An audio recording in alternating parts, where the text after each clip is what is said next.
On today's episode of Wellness on the Rocks, I am joined by a man who works in video and film production. He is the founder of GOMad Films. He's one of my regulars at the bar. Awesome dude. We talk about what his experience is like being a professional creative and how he got to where he is now in his career. He's got a great sales background, and we kind of dive deep into how that shaped both of our creative journeys. We talk a little NFL, some of the benefits of being a regular at your local pub. Welcome to the show, Patrick Koetting.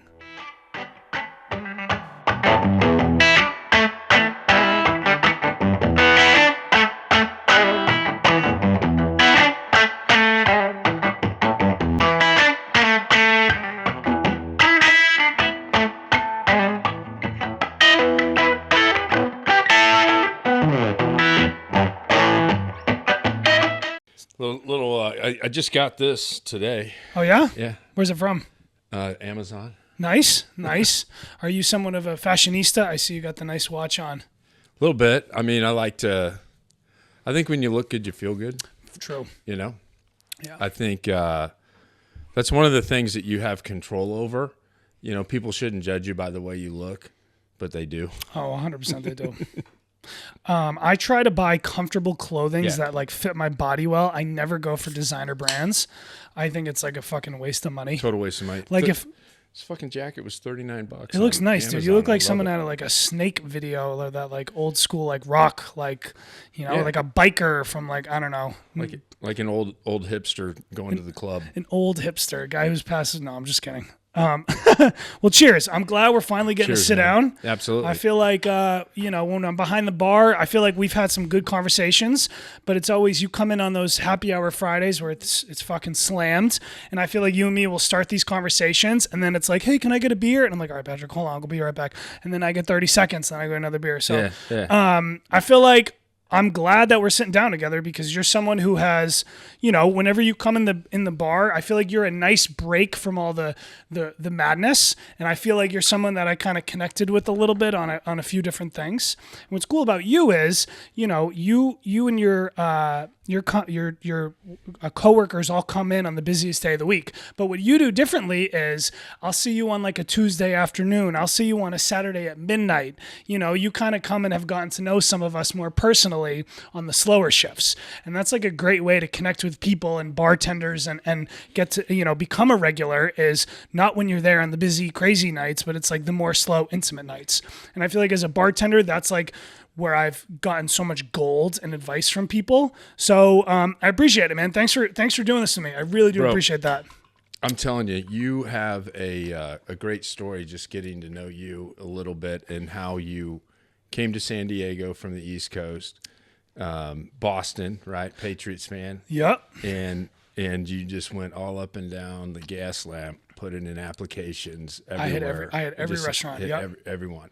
I started down at Petco Park. I parked in the parking lot, and I literally walked up Fifth Ave, left and right. I'd go up one side, cross down the other side, and I just like do that all the way up to the end of probably like A or B Street. Yeah. And then what brought me to Stout was I wanted vegetarian food because I do a vegan diet. Okay. And there was this little vegetarian restaurant that's right next to Stout. It was off the beaten path.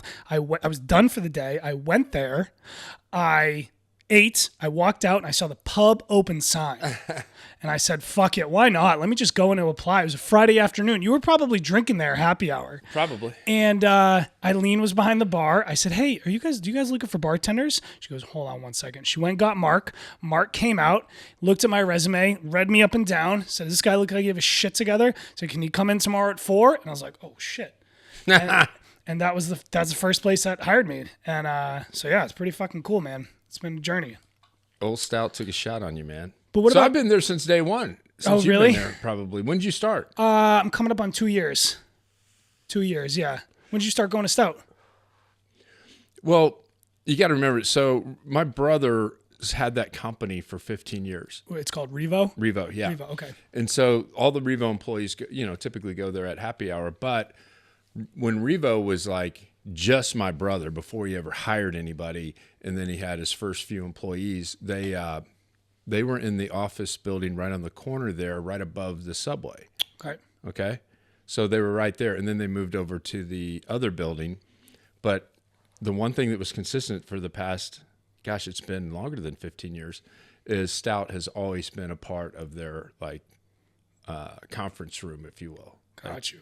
Like they always go to Stout for happy hour and to kind of connect with the employees and stuff like that. And as the company's gotten bigger, obviously you can't do it and connect with everyone. But so they actually had legit work meetings there. yeah, Oh, wow. Well, it's just it's not necessarily a legit work meeting, but they talk work stuff.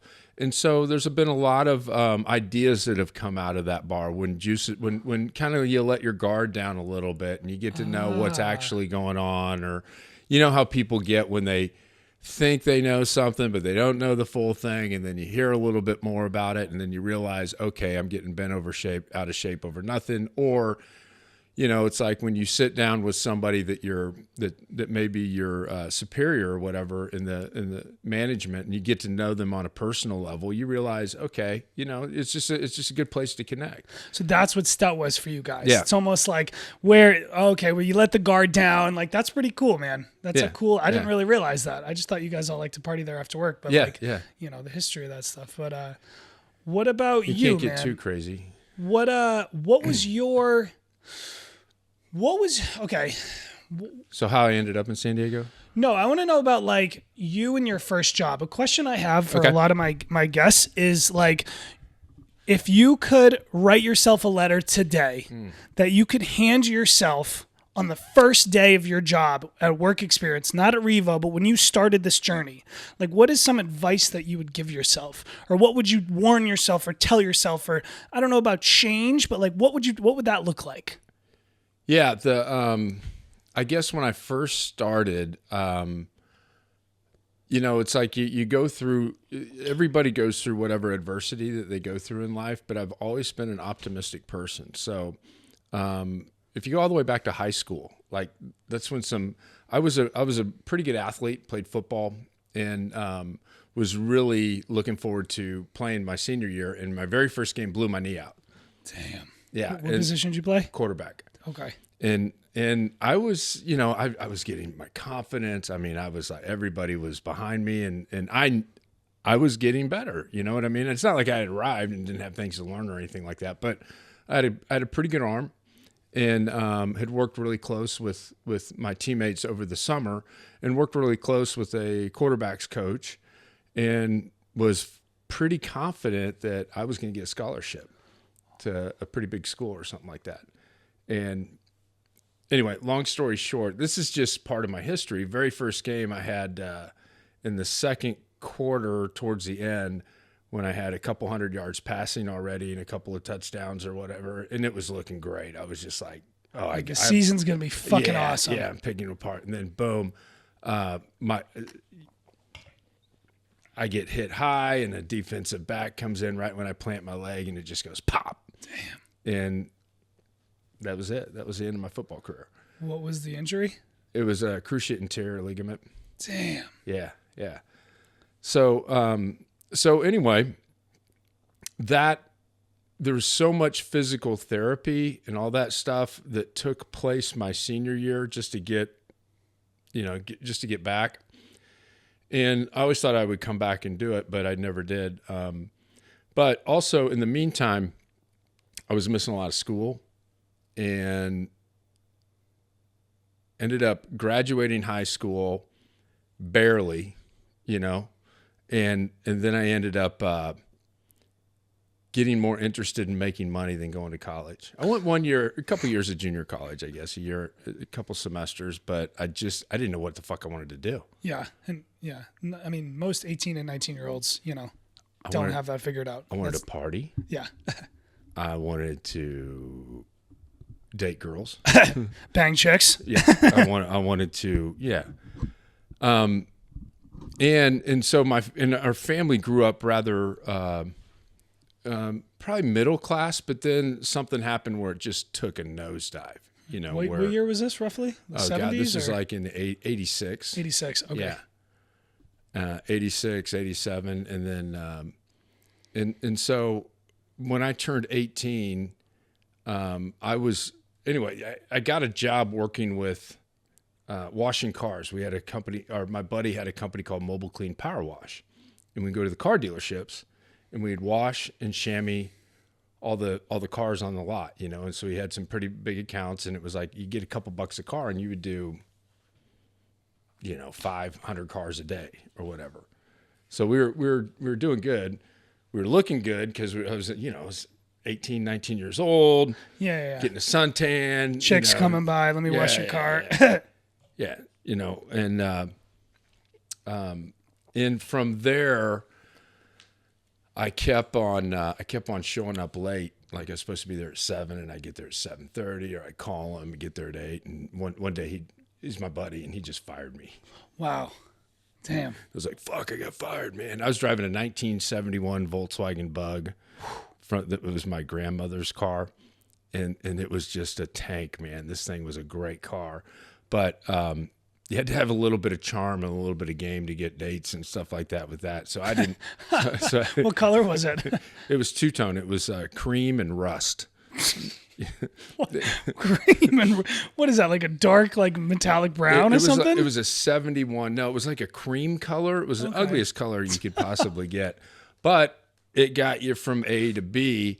The gas gauge didn't work on it, but if you slammed on the brakes hard enough, you could hear if there was gas in there. You could hear it sloshing around a little. And how I knew it was out of gas is when it actually ran out of gas. And I always carried like a gallon of gas in the front of this thing. You know, the hood's in the front of those old Volkswagens. And so I would always try to fill that up, you know, so I had, if I ever did run out of gas, because back then, you know, it's like, shit, man, if you had $5 in your pocket, you were set. Yeah. You know? You'd be like, okay, I'll get $1.75 worth of gas, and the rest I can get a 6-pack with or something like that. So anyway, but I would get into the front, and sometimes I'd forget to fill that up, and I'd be like, fuck, I guess we're hoofing it, you know, like, damn. But and the sad thing is when you're a kid, that shit becomes kind of normal. Like you're not even fazed by it, you know, like I think about if my kids were doing that today, I'd be like, what the fuck is wrong with you? You know, like, it was a different world back there. No smartphones, no GPS, no none of that shit. Dude, it was so different, but it was amazing that we did not miss out on any of the good times. Like there were so many nights we didn't know what we were doing, or we didn't even know that this party existed, but we figured it out day of, night of, or whatever, and you just kind of ended up there. Phones and mothers picking up and stuff. Right. I think they went over to Nick's house, or like fucking. Fuck, they're at Nick's. You know, let's go over there. Next thing you know, you pull up. Sherlock Holmes trying to find where everybody is. You just drive around, you know, and be like, you would know the houses that typically, you know, could have parties or whatever. Anyway. Long story short, so that was high school, but I got to a point where real quick, you know how crazy the times have come. There's like Snapchat has features where it's called like you can see where all your friends are currently at any time if each one has the feature enabled. Like, isn't that just so crazy to think about how times have changed? Like I could be at work and be like, oh, fucking Michael's over at Phil's, or oh, Vernon's over at Hotel Del. Like that's crazy. Yeah. And then, you know, and that's, you know, that could be dangerous too. You don't want to necessarily, you know, it's like you kind of like your privacy too. I don't have that feature, so nobody can do that with me, but that is a thing that got like friendships and groups do. Yeah. If you're like, you could turn it on for certain people, you know what I mean? That's wild. Fucking crazy, right? Fuck. So they can just turn that shit on and you have locations of where, if you're all on the same, like I allow, you know, Patrick and Michael and all this shit to see where I am. Right. Yeah. It's fucking crazy. The world is so different. Now with AI coming out, oh my, I can't even imagine. Well, there's also, you know, that would, you know, there's ex-girlfriends or people or girlfriends or whatever, you know, could. Multiple girlfriends. No, well, I'm just saying, well, people make assumptions, right? Yeah. It's like, and then all of a sudden it turns into an investigative report on what the fuck were you doing last night, and if you miss one beat on that, you know, it's like they got you. Well, that was the whole thing when FaceTime came out. I remember I was 22, 21, and you know, you're coming out of living at home, and your parents are saying, "I need you home by this time." And the first thought I had was like, "Yo, my parents are gonna call me and say, 'Where are you?'" Yeah. And I can't lie to them anymore because they're gonna say, "Show me you're at fucking, you know, Graham's house or something like that, Yeah, technology yeah. is But just- also it's like there's a little bit of a rebel in me where I don't like people to take control over that. It's like none of your fucking business. 100%. It's like 100%. It's like chill the fuck. What are you doing? Yeah. And I'm a pretty private person a lot of times, so I don't necessarily. And it's not like I'm hiding anything, but I just don't want... You don't need to advertise your life. As I sit here and do a podcast telling everybody about the in-depth details of my minds. No, I'm just playing. But I totally get with what you're saying. Yeah. For me, this is like my safe space. Well, I think it becomes like an addiction to some degree. Like all of a sudden, it's like that dopamine hit where you're getting attention where you normally wouldn't get it. You don't know... I think a lot of these young people don't know how to just be... Once they it's like a slippery slope once they start doing it, and a lot of people love that attention and they love shit, and it's kind of cool because you do get to pardon me, you do get to see what's going on in people's lives, but it also becomes a little overproduced. Way overproduced. Yeah. Way over. There's a balance between sharing and like attention seeking. Yeah. I think it's good to let things out. Like I'm doing a podcast on mental health. Yeah, absolutely. You can't, men, women, for different reasons, older, younger, we need to let things out. Yeah. And whether that's with a therapist or your significant other or a coworker or a friend's, like, or social media. Yeah. But like there's studies on this, how social media the depression rates are going up, suicide rates are going up with children. It's like a fucking this. Right. Well, I think it's because one of the things I try to teach my kids is don't compare yourself with others, compare yourself with who you were yesterday. And then that way you can just work on yourself, because you can't fix anyone else. You can't change anyone else. You can't do anything like that. All you can do is work on yourself. And we all have mental health issues, just like we have physical health issues. Whatever. It's not like but you hear mental health and all of a sudden, at least for me, it used to be like, you need to work on your mental health. I'd be like, you need to work on your mental health, Yeah, it's like, don't fucking pry into me, dude. You need therapy. I need therapy. You need therapy. Like that's how I would argue with my ex-wives. So I knew you did this pretty crazy diet and exercise change where it was do you want to talk about that and why you did it and sort of what the outcome was? Yeah. Do you want me to? Okay, absolutely. Yeah, I can talk about that. But do you want me to talk about the, kind of how I got started career-wise? Yeah, if we're getting off track, that's my fault. You're right. No. It's fine. Yeah, I guess we go back to the first initial question was your career and that was what my first question was. First job. How did you get into like business and all that stuff? We can go any direction I was you want washing to the go cars. with this. Remember, I was washing the cars. Okay, Yep. so washing, chamois the cars with the guy named Mike Lorenz. Shout out to Mike Lorenz. Awesome guy. Like a brother to me back in the day, even when, taught me, mentored me and stuff like that. I remember washing and chamoising FedEx trucks on Christmas Eve one time after it snowed in Kansas City. And I remember thinking, this is what it takes, man, doing whatever it takes. I'm washing and chamoising cars. He's with his family because he's got a big thing planned for Christmas or whatever. And I'm like, okay, you don't get angry. Just wash the cars. This is like, you're paying it forward right now. You're going to get part rewarded. of the journey. It's part of the journey, right? Do the Christmas shifts. Right. Enjoy it too. Yeah. It's a sacrifice. It's the hustle. And don't bitch. Yeah. That's how I felt. I've totally felt like that. Yeah. But I started reading, kind of like, I don't know if it's self-help books or just, I started winning How to Win Friends and Influence People by Dale Carnegie.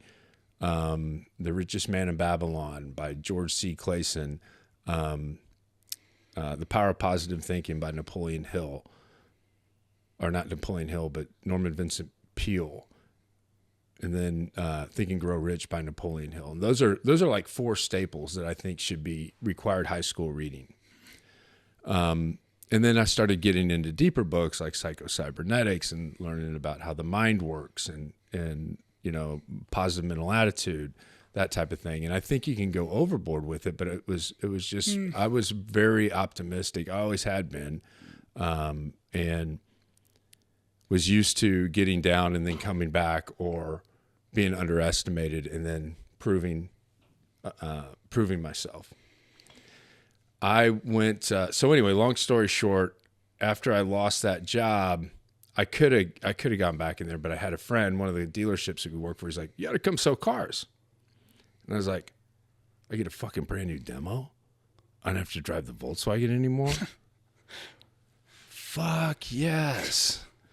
So I start selling cars when I think I was 18 years old.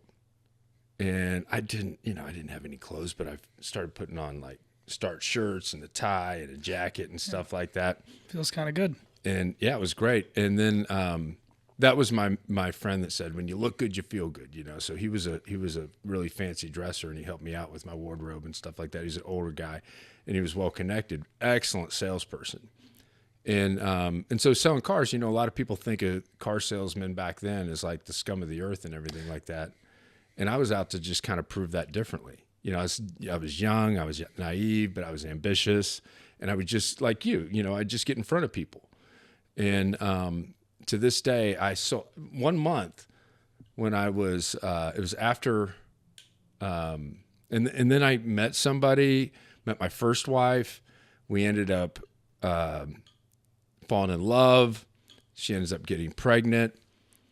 That's how Lauren, my daughter, was born. And I was like, fuck it. You got to get married someday. Yeah. So I'm just going to do it now. Yeah. You know, let's get married. Let's do it. So you were selling cars when oh, wow. Yeah. And then life becomes real because, you know, you got kids to feed. You got diapers to buy. Yeah. And you got a wife. You have a family now, right? And all of a sudden it's like you jump out of the frying pan and into the fire. But I think it was a good thing for me because it settled me down a little bit. It wasn't like, you know, the partying and all that stuff had to go away. And yeah, sure, I got to enjoy some, you know, on the weekends or whatever, but I was up early, working late, taking care of my family, moving iron, talking to people. And changing perspective. Some of my closest friends to this day are people I sold cars to. And my family members like, remember that car you sold me? That was the best car ever. You know, my brother was talking about, I sold him a Mitsubishi Montero, and I got it, and it was like a hell of a deal. I was like, dude, you got to come in and get this car because it's going to be gone. And my brother's like, fuck, you can get it to me for that price? Yeah. He's like, yeah. So he comes in, he pays like $2,500 cash for this car. And he's in college with all of his boys, and he took this thing off-roading and everything like that. It was an awesome car, and he was just talking about it the other day. So it's almost like the connections you built from your early sales days have like become lifelong, you know, friendships and stuff. I feel like that kind of too with like bartending and stuff, like the customers and some of my coworkers and customers, like you do keep those relationships for long times to come, you know? Okay, so you're married. You're selling cars. I feel like that sort of is like, how did you take that into video production and producing? Oh man, so it's all a bunch of happy accidents. So I'm selling cars. I'd been doing it for about 4 years, and I sold. Did I tell you I sold 44 cars in 1 month? Have I said that twice? Nope. Okay. 44. Well, okay, so you're selling 1.5 a day. Shattered the record. Jeez. Shattered the record. I was doing like 7 cars a day sometimes. Damn. You know, it's like working from 7 a.m. till 11 What did you find was the secret? Like, what was different? Not judging people. Because what happens is when you start viewing people as they're just a pain in the ass and they're wasting your time and they're kicking tires. No, they showed up on the car lot because they're interested in the car. And if there's a will, there's a way is kind of my attitude. And so I just went out there. Literally, the interesting thing was I started like getting back into my faith. It's going to sound strange, but I started reading the book of Proverbs every day. And it talks about, there's a lot of wisdom in the book of Proverbs. Whether you're religious or not, it's a great book just to read, and there's a lot of wisdom. And I just kind of quit judging people by, by the way they look or whatever. I just went out and introduced myself, and you came to the sales aspect with empathy. Yeah, but also people. I'm a people person. People like me. Yeah, you know what I mean. It's like, and I like people. I found that with restaurants too, like with my customers. Yeah. I try to listen. I try to understand. I try to say, hey, you might be a fucking super successful salesman who's a CEO of a company, or you might be somebody who's struggling working a minimum wage job. Like, what's going on? Right. Talk to me, you know? Either way, it doesn't matter. It's like you treat people with kindness. Yeah. It doesn't mean you have to be nice. Right. There's a difference between kindness and nice. Right. Being nice is like fake. Patrick, oh my gosh, Yeah. your watch looks so nice. Your shoes, everything. Yeah. Kindness is like, hey, Patrick, it's good to see you. Yeah. How are you? Yeah. What's going on? Yeah. You know? Or say, I want to hear more about that. You know what I mean? Like tell me more. Show people you care. Yeah. You know, I feel like that's like a big theme of what I'm trying to do is like empathy. Unfortunately with bartending, like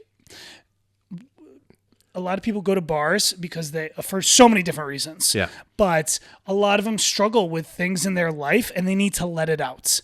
And I don't get paid to give advice. I get paid to listen. Mm-hmm. And I found it's like I do care about the customers that come in the door, but one of the challenges is once you open up Pandora's box, it's kind of hard to be like, people are just like, oh my gosh, they want a word. They completely open up. They want a word from them. They come back every night. Yeah. And it's like, I've talked about this before, but like I've had to set boundaries.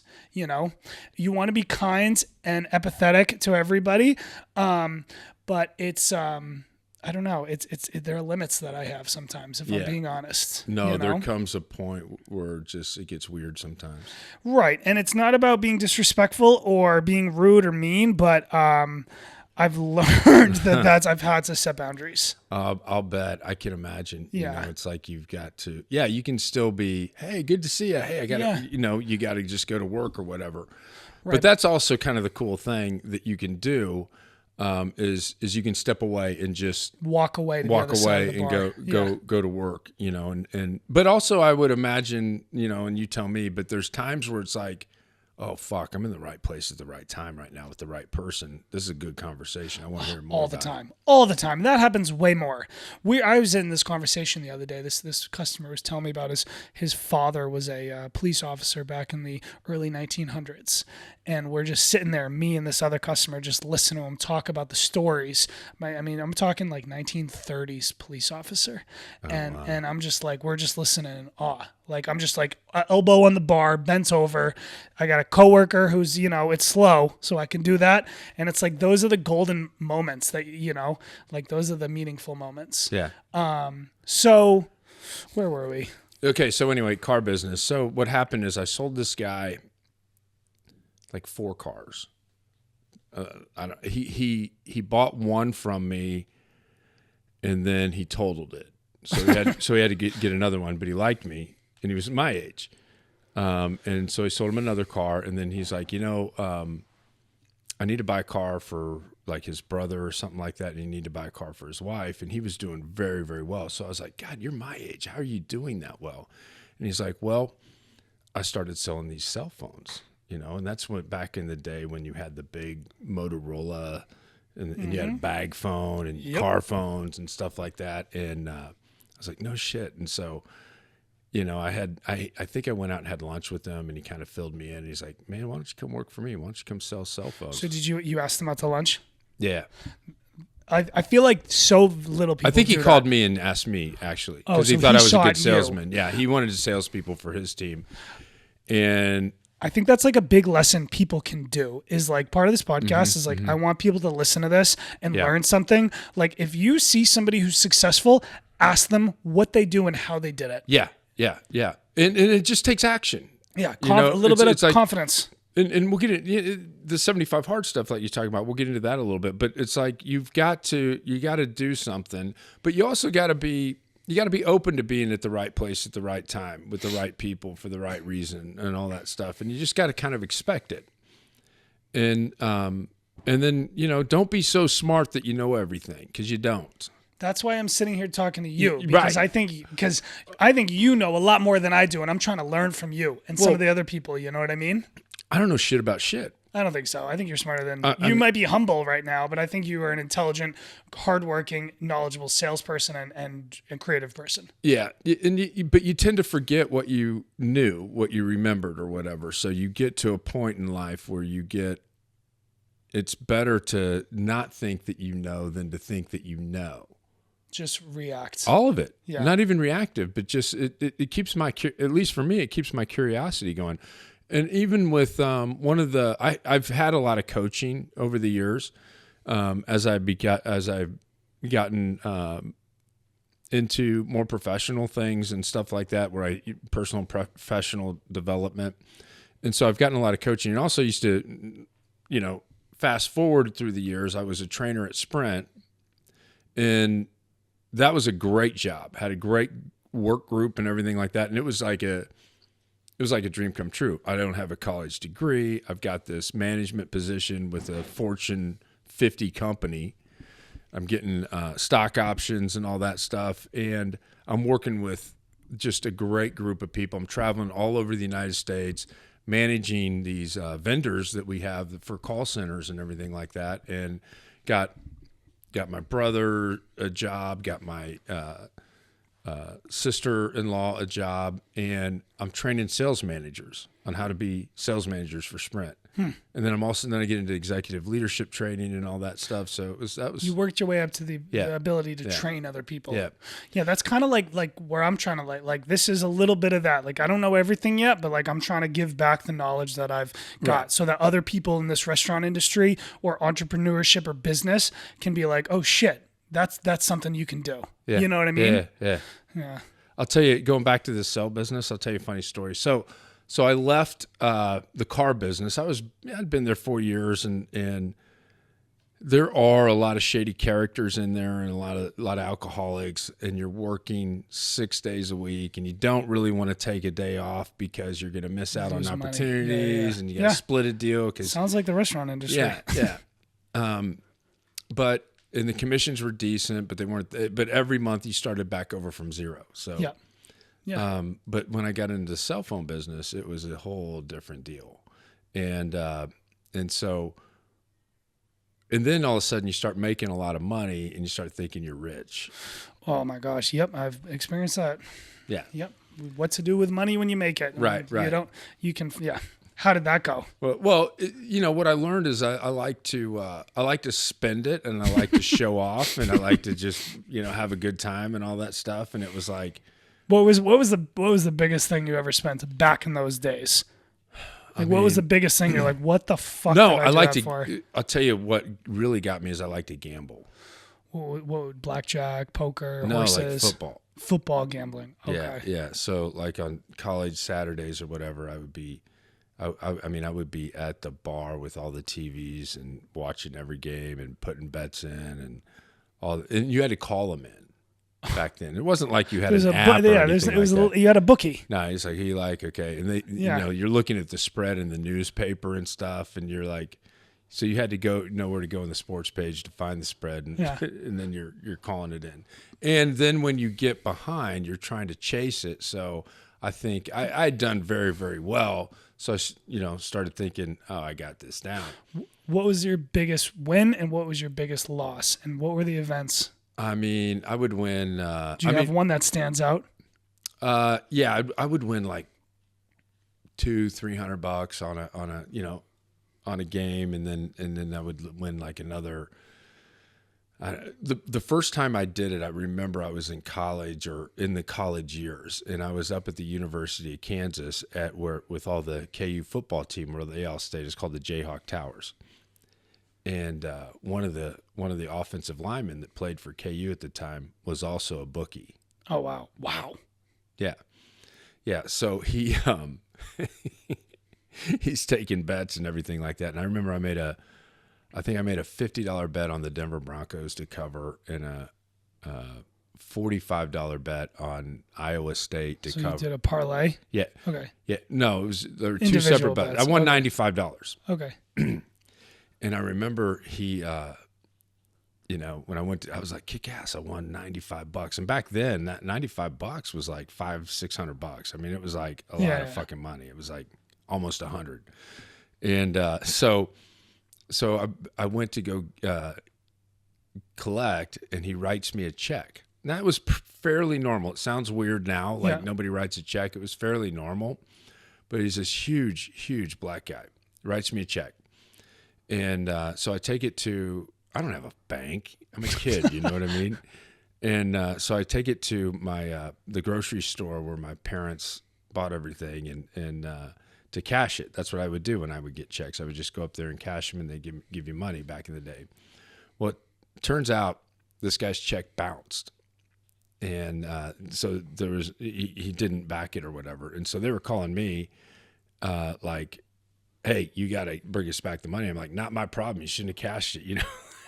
Like, it wasn't really like that. I didn't say that. I don't know what I said. It was just like, but to this guy's credit, he drove all the way down from Lawrence, Kansas, which is like a 45 minute drive, college student, and made it whole with that.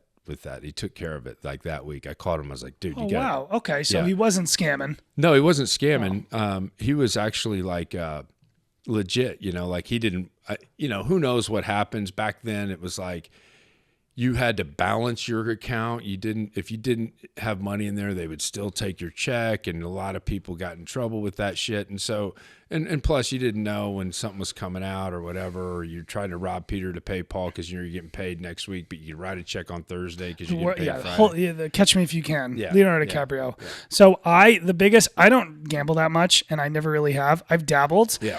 I was waiting tables at JG Mellon back when Ronda Rousey was in her prime.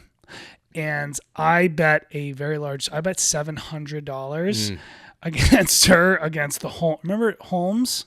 Remember that other chick? She lost the first MMA fight. Stuff? Ronda Rousey's an female MMA fighter. Right. She lost, and then she went to fight. I can't remember her first name. Holmes. It's a Saturday night. I'm waiting table at JG Mellon. I have $700, which was at the time that was what I used to make in a week. Like that was a week's take. And because it's on DirecTV, so you don't get it at the bar. Yeah. I'm like checking my phone. I'm looking, all of a sudden I look up on the TV. Ronda Rousey gets KO'd in 20 plus seconds. Oh my God. Your head fucking explodes. Yeah. I just lost a week's income. Right. And I didn't even know the fight. Before the fight had started, I realized it lost. And I was like, I think I'm going to stop gambling. Yeah, that's when I quit too. It had a similar situation where, you're banking on a comeback on the Monday night game before you got to face the fiddle with your bookie. and I was down like $1,500. And so that was a lot. You know, like, and so what I did is I took our rent payment, you know, whatever, our house payment, which was back then it was only like $700 a month. It wasn't much. And I gave him that. And then the next week I gave him that. And I didn't tell my wife at the time that I was doing this. I'm trying to like, it starts to spiral a little bit. My mother-in-law finds out, and it's like, holy shit, you know, you don't have any control over this stuff. You know, people, you're young and stuff, and you're spending the money as quick as you can get it on, you know, you got 2 car payments, you got a house, you're trying to look good for the Joneses and all that stuff, and you have a wife, you have a kid. Daycare. It's crazy how much. I think daycare these days is going for what people pay in rents too. You're paying extra rents in daycare in 2024. You don't even know who the fuck you are. You're just like trying to survive. For me, the money thing, because how fast money comes and goes in the restaurant industry, I've had ups and downs. Yeah. I think moving out to California, I had saved a lot of money and I had a big cushion because I'd working for the bar industry for a long time. I kind of knew what I was doing. I knew how this thing works. I knew there was money coming at the other ends. But what I didn't anticipate was moving to Southern California was the beach life, the party life, the girls, the fucking random Tuesday afternoon text say, hey, we're all going down to PB. You want to come with us? Those nights turn into 3-day benders. And it's like, I ran through cash and I partied and I was like, whoa, dude. And then I had this moment where I was like, do you want to be the guy who rolls out to Southern California and just fucking parties his way until he moves back home? Because there's so many people I meet who that happens to. Yeah.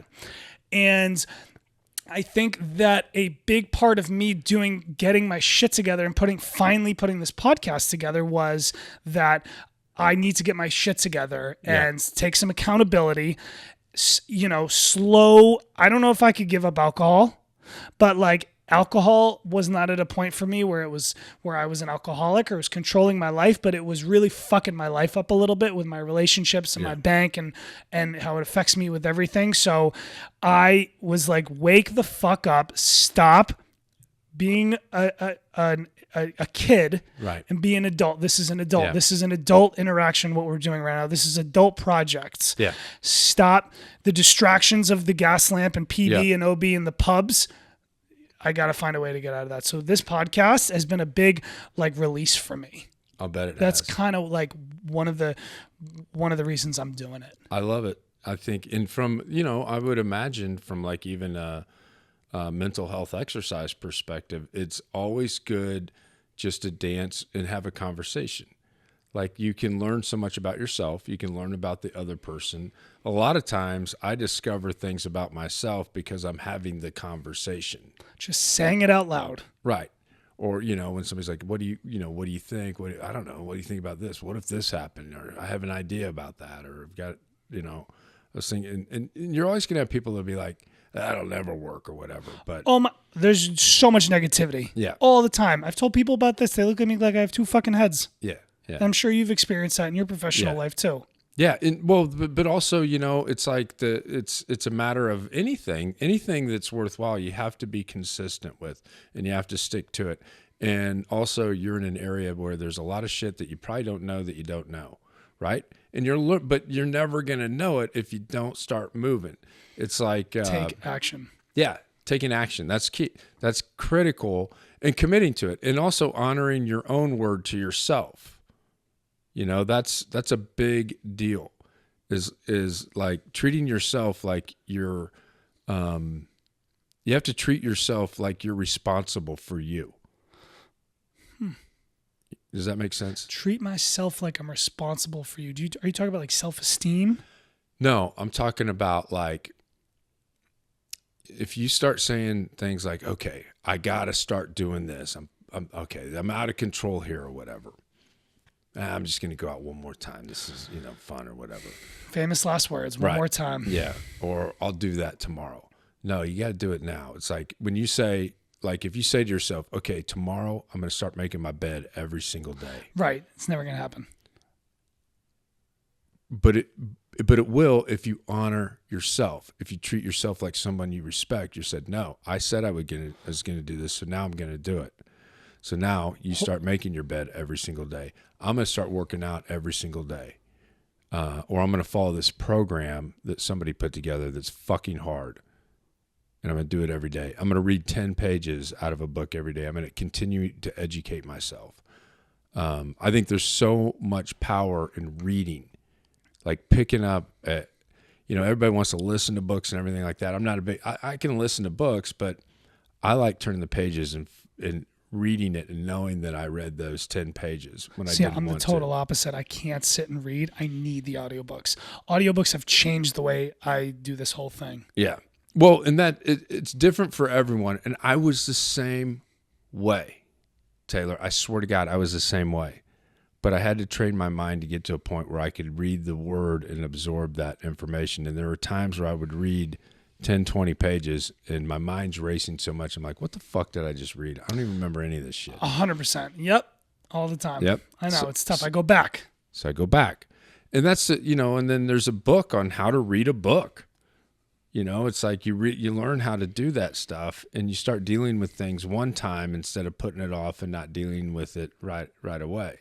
Now, I don't know. There's always things that you can work on. And you might go in spurts, but you don't want to beat yourself up to where if you say you're going to make your bed every day and, 7 days into it, you don't make your bed. Okay. Take a break. Don't beat yourself up. Just be like, you know what? It's really important to say, okay, acknowledge I messed up to yourself. Okay. Like your little conversation, the two people in your head or whatever. Two. A lot more than that, mine. I messed up. Okay. Next time, that's not like me. Next time I intend to make my bed or whatever it is. What are some of your daily habits like that?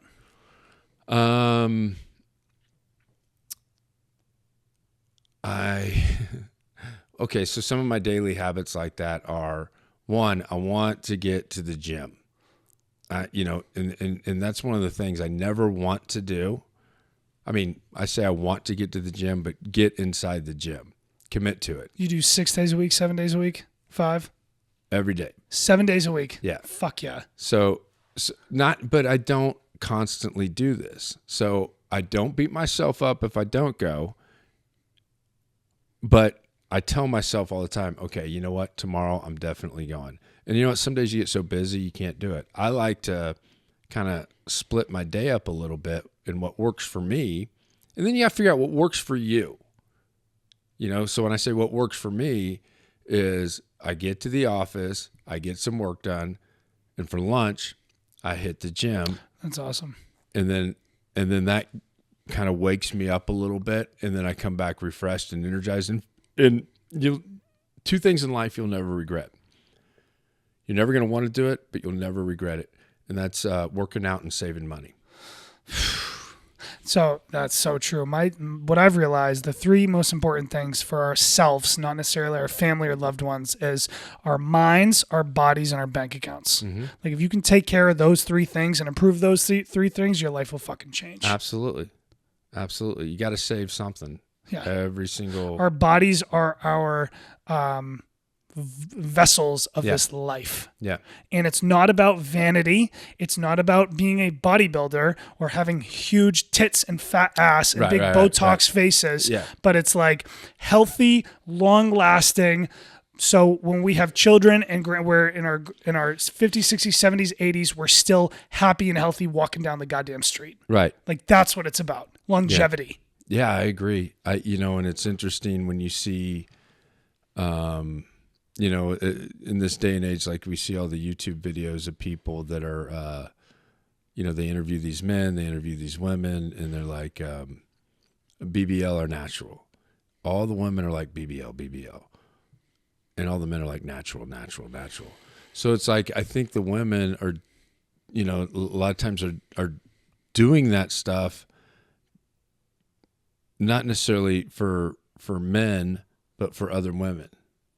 Ooh, interesting. To level up on other women. Right. They're so compete against with each other, and it's like if they're doing it, I got to do it. Or the Kardashians did this, and I got to look like them in order to be significant. I think that's a terrible fucking thing that we put on women in this society. Yeah, I think women who go the athletics and fitness route, it's a lot more harder to go that route. It's a lot more harder to hit the gym every day than to pay $15,000 to get your tits and lips done all the time and stuff like that. Like that's the easy way. And I know women who do that. And I understand it. I mean, I do, it's like I wish we didn't put that on our women in America.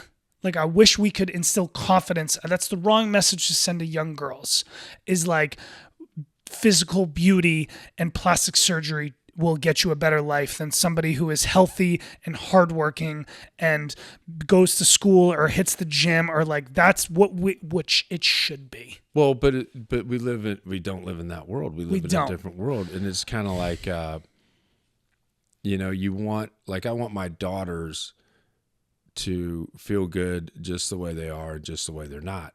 Now, it's different. It's just different between men and women, and I understand that, once you start having babies, once you start, getting into the grind of having a career and raising a family and, fast food, all that stuff, it's a slippery slope, and it happens like that.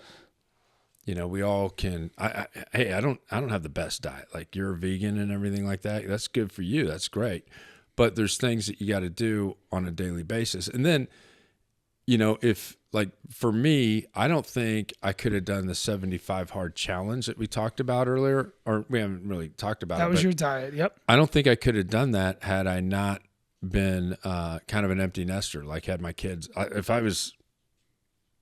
It's really fucking hard to get out and work out twice a day for 45 minutes. So what was that? I'm going to get another beer. Do you want one? Yeah. And then I'm going to hear. Yeah. But, it's like you got to... I agree. I like to challenge myself. I don't know about you, but... Of course I do. What do you... this is what this podcast is me challenging myself. It's like... Cheers. Thank you. Cheers, brother. Round two. Yeah. So anyway. So the 75 diet. 75 hard, yeah. So what you do is you go... I think God, what's the guy's name that did that? It's Jocko somebody. Jocko Willick. Yeah, I think he's the one that put it together. He owns Victory MMA, which is a gym that I used to work out with, and is a badass fucking veteran. Yeah, he's a super motivational guy. Doesn't take any shit. You know, he's a San Diego guy. Does he live here? Dude, he works. Yeah, he works. Yeah, he lives here in San Diego. Fucking beast. I walk by him at the gym sometimes. Really? Yeah. See, I love the fact that I think this podcast thing is something that is,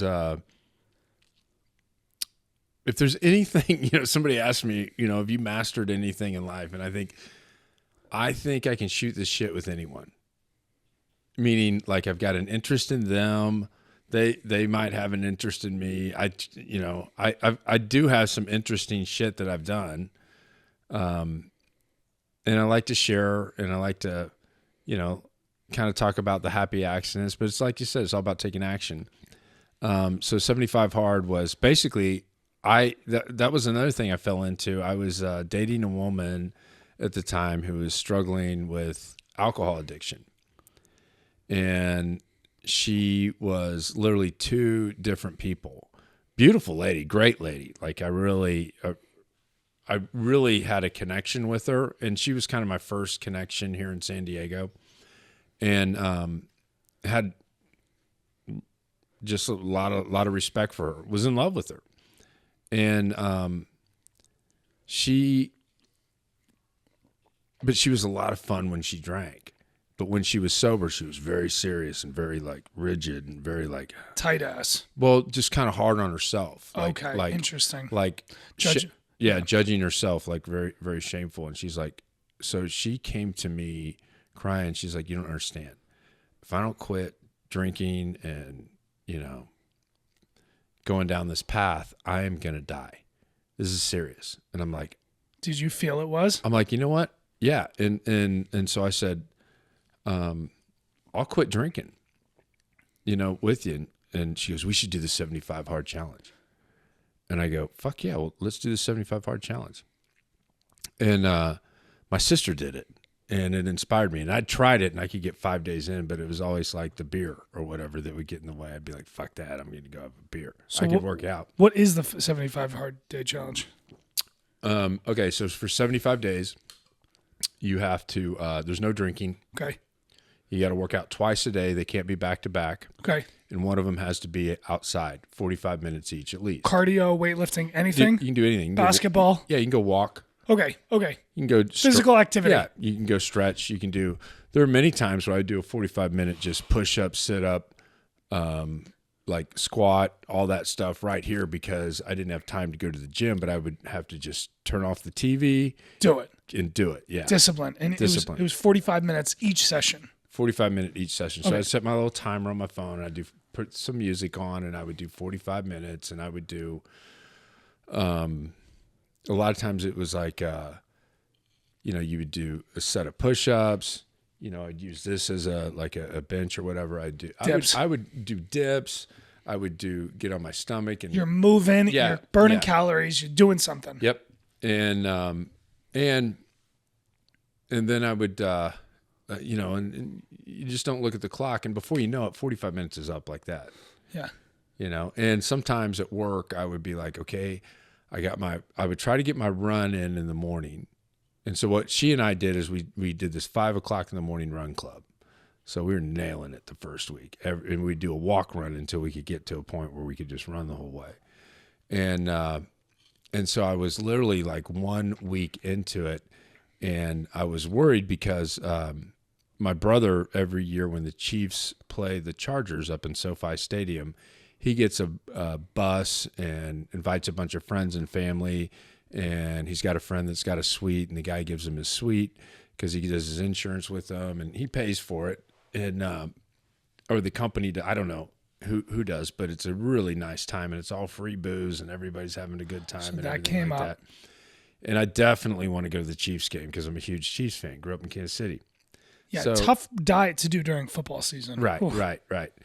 So I go up there, but it was easy to say, nope, I'm not drinking. I'm doing 75 Hard. And what I discovered about myself was I could have just as much fun drinking flavored waters or soda water with a lime as I did if I was yucking it up or having beers. And so that was great. And then, okay, so that's one of the things. No drinking, work out twice a day. You were able to do that at the football game. That's impressive. That's tough when you're in that environment and all of a sudden it's like, no. Yeah, but it was also like I was doing it.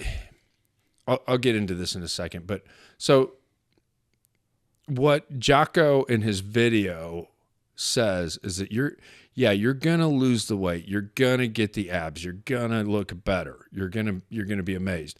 But there's something else that you're going to discover about yourself that's also just really breakthrough city. And so I was looking for that breakthrough. And so it was fucking hard, man. It was really hard. And you had to read 10 pages of at least 10 pages of a nonfiction book every day. You had to take a picture of yourself in your shorts or whatever every single day. You didn't post it, but you had to do it. You could post it if you wanted to. There's no reason you couldn't post it. And then you had to drink a gallon of water every single day. Damn. Yeah. And you had to be on some sort of diet. You pick the diet. You don't have to. And for 75 days consistently, you do that. And there are days where it would be like, shit, you're slamming your water before you go to bed, or you're doing, it's like the gallon of water a day might be the hardest part of that. Yeah. Well, but you had to just get on it right when you woke up. Right, you would right. Just, start drinking water. Fluids going through you. And I started that program. I think I was at 220 pounds at my max. And when I got done, I was shredded, man, 185 and shredded. I saw you at the end of that, and I was like, holy shit. Yeah. You look so different. You look so good. Well, people were like coming up to me going, are you sick? What's going on? Literally. Yeah. Are you dying? It's like, no, I did 75 hard. So you did it. And yeah. So it was a success. You got through it. So back to the Chargers game. So I go up there and I'm like, nope, I'm doing 75 hard. And my brother's like, oh, good. You can drive the kids up there in the SUV or whatever. And then you can drive us home, like having a designated driver. Yeah. And so I'm committed to that. And everybody's like, that's awesome. You're doing 75 hard. So that was kind of like my come out party to tell people I was doing that. And then, Friday nights, I still went to happy hour. I just told soda water. I would just get soda water, right? I tell you and tell Eileen or whatever, nope, not drinking right now. They're like, good for you, Dude, we're happy. Yeah. We're not pushing fucking booze down people's throats for profits. Right. You know what I mean? Right. No, that's what. No, and nobody at the bars do. It's like they almost respect you more because you're dealing with drunks all the time. And I just always respect people who are trying to better their lives. And I know how people can get at pubs and how alcohol is and how addictive it can be. So when I see somebody who's put the brake lights on, I want to be encouraging that person. Yeah. I think that there's that thing with bartending and the stigma of profits over, mental, I don't know, profits over whatever. But we were happy for you and anybody else who's like that. Yeah, yeah. So what happened as we're drinking beer, this is kind of I know, as a Coors Light. But I started listening to like different podcasts. I started doing things like that. Your mind's probably expanded. Now the woman that I was dating was right after that Chargers game. We're supposed to run 5:00 in the morning, and I'm sending her pictures of the game and stuff like that. Well, she has kind of a weak moment and goes out. Oh no! She said Patrick's out having fun with the gang and family. I'm gonna go get after it. Yeah. Oh. So I'm just thinking, nope, we're doing this together. We're doing it. And so I start to go over to her house that morning, and I said, "Are you ready? I'm almost there." And she's like, she calls me right away, and she's like, I've been up partying all night. And what day was this? It's like a Monday. No, what day into the 75? Like what, 40, 20? No, 1 week into it. Okay. Okay. All right. It happens. Yeah. So it was like I think the Chiefs had a Thursday night game or a Monday night game. I can't remember. So it was either a Friday or a. So you're 1 week into the challenge. It was a Sunday night game. Okay. And this is Monday morning. Okay. Well, my ex-girlfriend she has a really good voice, so she liked to karaoke. That was her thing, And where'd you guys used to go for karaoke? like 710 down in PB. Okay. And we had some good times there and stuff. And anyway, she had a wild night, and she's like, okay, I'll just start over tomorrow. And I'm like, okay, cool. Yeah. I'm not stopping. I'm not going to. And there's so many times she's like, just come on, just party with me. You can start over. And I'd be like, nope, I committed to this. And I wanted to prove to her that I honor my word once I say I'm going to do. Not only that, I wanted to prove to myself that I could do this and not be tempted by whatever, and do it. I said to myself I would do it. And that's the most important thing. Is don't let up on yourself. Do it every single day. And if you miss one little thing in that day, you got to start from day one. Get right back at right. it. Get right back. You're going to have fuck ups. No, if you miss one little thing, you don't go. If you're on day 74 in this program and you decide to just let it slip, taking a picture of yourself, you didn't do it. You got to start back over. So you didn't complete that 75 hard challenge. There you go. If one day you didn't drink a gallon of water, you got to start back over from zero. There's no, free passes on this thing. Well, I did back-to-back workouts, so right. I made up for it. No. Nope. You got to be honest with yourself, and so learning to be honest with yourself when you fuck up and start from zero. I think I've learned that with humility. Yeah. Is like you don't, sometimes the only person you're lying to is yourself. And it's like, I think the ability to look at myself and say, hey, you made a mistake. Yep. You fucked up, and own it. Yeah. Has made me better at a lot of things in my life, including my job. I had something happen recently where I was walking into work and I wasn't even fucking clocked in, and somebody asked me for a drink, and I was snapped at them. I was like, I'm not even fucking at work yet. Oh shit. Yeah. I was already in a bad mood. Yeah. And this person went up and said, hey, what the fuck was it? Taylor just was really rude to me. And I had to, owner comes over and says, what the fuck was that, man? What happened? What was that with that? And I said, you know what? You're right. That was rude. I was fucking rude. Yeah. Yeah. I was rude. I was wrong in that moment. And instead of saying, fuck that person, they're wrong. Yeah. Don't, I said, you know what? Be the bigger person and go fucking apologize. Because in the reality, I'm the one who fucked up. And I went and I apologized and I shook the person's hand and I said, I apologize. I'd like to buy you a drink the next time. We could do a shot together maybe. You're right. I can't be talking to people like that. And I felt so much better afterwards. I felt better. That's so awesome. You know what I call that is just restoring your integrity. Yeah. It's like we talked, like I was talking about earlier. It's like when you do something, you don't want to beat yourself up. Acknowledge it. You know what I mean? Tell one on yourself. I really fucked that up. Yeah. Honesty with yourself. Yeah. And don't try to be like, well, fuck, I can't believe, it's like I used to blame being late on the red lights. You know what I mean? Just anything you want to yell at, it's everyone else's fault. Right.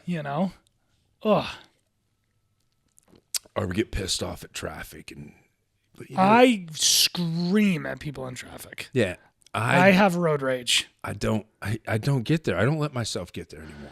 I used to. Deep breaths. No, I just like I've gotten out of my car a couple times. Yeah, I have too.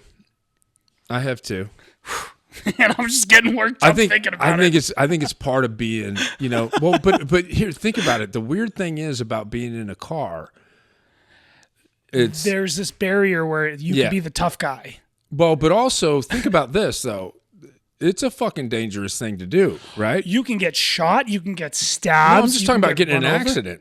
Oh, okay. You're driving with a bunch of fucking idiots. I thought you know? meant like me being dumb, getting in my car and going to people's windows. But that's really, that's, but right. See, you owned it. You're like me being dumb. I know. Right? And next time you just got to breathe through it or get over it real quick. You know, there's times where I'm like, yeah, fucking idiot. And I'm like, laughing at myself like, that was good. Yeah. Or somebody's screaming at me and I'm like, fuck you. You were the one that was wrong. He's like, you're the one that's wrong. And I'm like, I tell people to go fuck themselves so often. No, not that often, but. But in a car, it's weird how everyone else is wrong and you're never wrong, right? Yeah. And there's times where I've actually been like, holy fuck, I was texting. And that motherfucker's like, get off your phone, dumbass. And I'm like, fuck you. You're the dumbass. Like.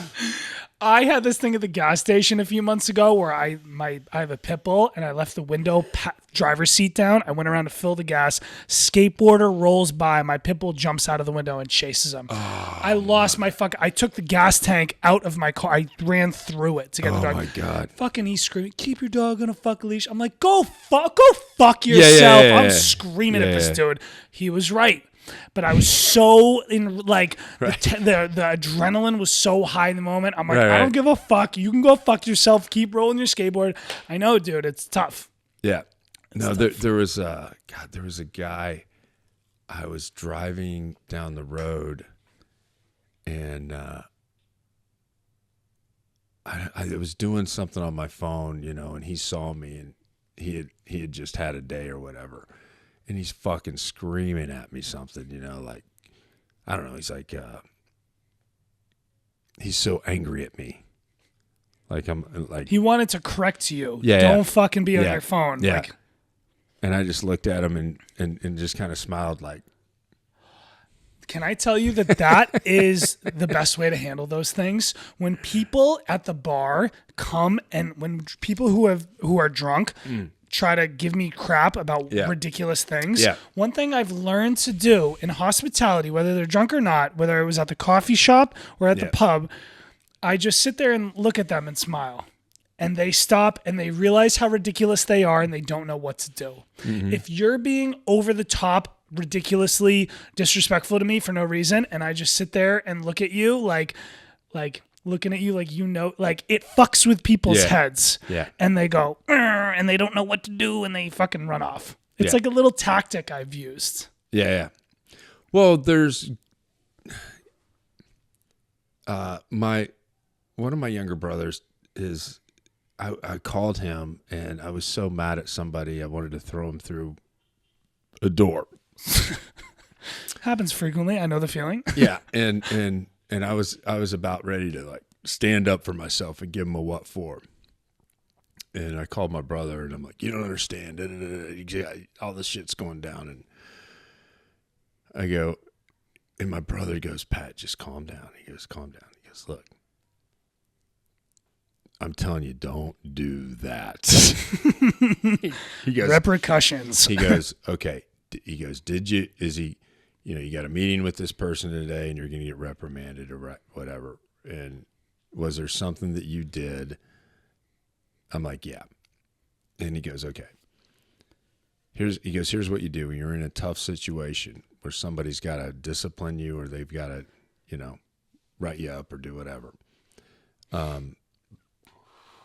Or you're caught, when you thought you were being slick with something. You know what I mean? Yeah. Like the rules don't apply to you. I'm kind of I'm a rebel like that. Like, tell me what to do. I'll do what I want to do. Yeah. And that's not good. That's not a good thing. So I had to learn that. But my brother said, the first thing that you want to come out of your mouth, pause. He goes, that's the wrong thing. You got to give it space. So you just pause. And it's okay to be silent when somebody's expected an answer. And you want it. You got something prepared because you know what they're going to say and you know what you're going to say. And, it's like you're fighting with your girlfriend or whatever, and you want to give them a zinger. That's always the zinger's the wrong thing to give them. Well, there's the real Patrick who grew up in the Kansas City area, who's selling or you cars. want to punch him in the face. There's that guy, and then there's the professional fucking video and producer Patrick, and like you got it. Like there is that realness that wants to come out sometime. Yeah, and that can't. You got family and kids and job, and it's like right. Yeah, we have to be able to professionally take deep breaths. And you're absolutely right about the first thing. It's right. never the best or right thing to say. Yeah. And it's like, take a deep breath, cool down, think about it. Yeah, but there is like a process when you start thinking about like, we all have like all these different areas of life, whether it's our finances, our, maybe it's our relationship, maybe it's our lack of relationship, maybe it's our eating habits, maybe it's work, maybe it's money, all that stuff. And so, if you could probably, we all could probably think of an area of life that just is not working or not working as well as we'd like it to.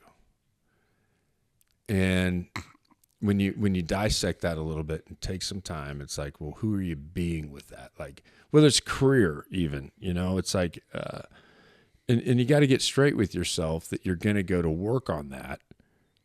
Like this podcast thing, like you're doing right now, it's like this has been an idea for a long time, but now you're taking action and doing stuff, and you're finding probably things that work and don't work. Exactly, what works and doesn't work, and then also, everybody's like, do what you love, do what you love. I'm like, no, learn to love what you're fucking doing.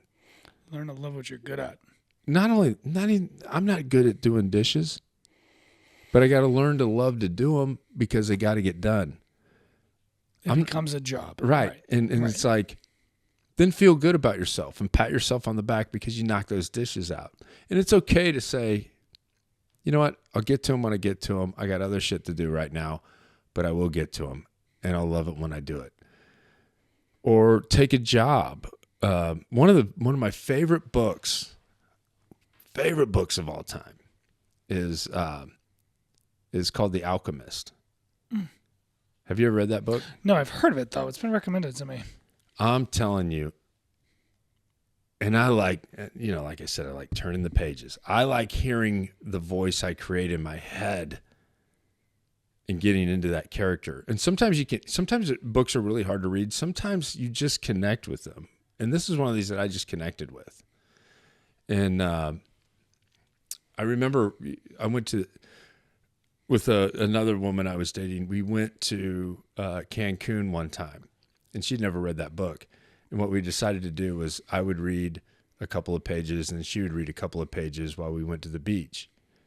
And it was great. It was really cool. We're both crying, reading the book. It's like there's some cool shit that goes on that you connect with, where you're in touch with like what's important in life.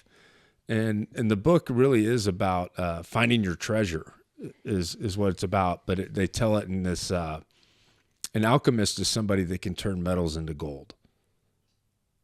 Like a real mystical type of person. And it's like it's over in Morocco and in Africa, and going from Europe over to Africa and losing everything that you had saved up for. It's about a young shepherd who is looked down upon by the world. But he loves doing what he does, and he loves the peace that he gets with it, and he learns to just love it. And finally saves up enough money, or he takes the risk and sells his sheep, or sells all their fur or whatever, sells his herd, which is, he's bonded with these animals, and he's been looking after them for a long time to go find his treasure. And he gets over to, like, I think it's Morocco or something like that. And he goes into the bar, and he's got all this money now, and he's like, I got all this money.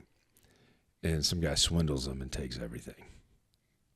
And now he's like, fucked. He's like, no, fuck. Everything I worked for the past 10 years. And I'm such a dumbass. You know what I mean? It's like, this guy's like, oh, terrible shit. feeling.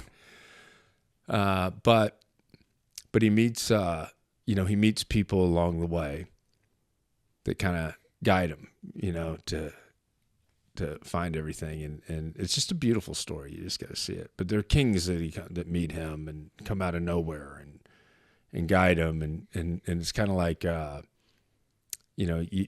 always find comfort in knowing that I'm loved, whether I think anyone here on this earth loves me or not. I know that I have ancestors that have gone before me that are looking after me. Like, I just take comfort in that. Whether it's true or not, I feel the energy that it is true. And weird shit happens, man. Like, my grandfather used to, he taught me about pool. And it's the only thing I remember. He says, not necessarily like I don't remember a lot about my grandfather, but he was telling me about pool. He goes, not necessarily making shots where you leave the ball. Setting up the next. Yeah, setting up the next shot. So it's like that's life. Yeah. So that's why I like playing pool, because it is like life. And sometimes you're going to make shots you shouldn't make, but you tried it. You took a chance. You took a chance and you had a hunch and you thought you had it lined up right, and boom, boom, boom. Sometimes you can get really, really close, but you're going to miss. And everybody's going to be like, wow, that's a fucking good shot. You really tried. And then sometimes you're going to have an easy shot that you should fucking nail, and you're going to fuck it up. And then sometimes you're just on fire and you're making all of them. And you're winning every game, So I was up there at the Star Bar running the pool table, because it's a lot better to get out in front of human beings, whether you have without any agenda. Okay, it's just like a dance. You're just meeting people, and you just want to be around other human beings. I think that's very, very important. That's social connection. Social connection, and not making it about you, making it more about them. So important. There's so many selfish people in the world. We all are. We all are. You need to be a little It's bit. human nature, man. You have to be, right, like you said, right? But the other thing that's what's cool about this is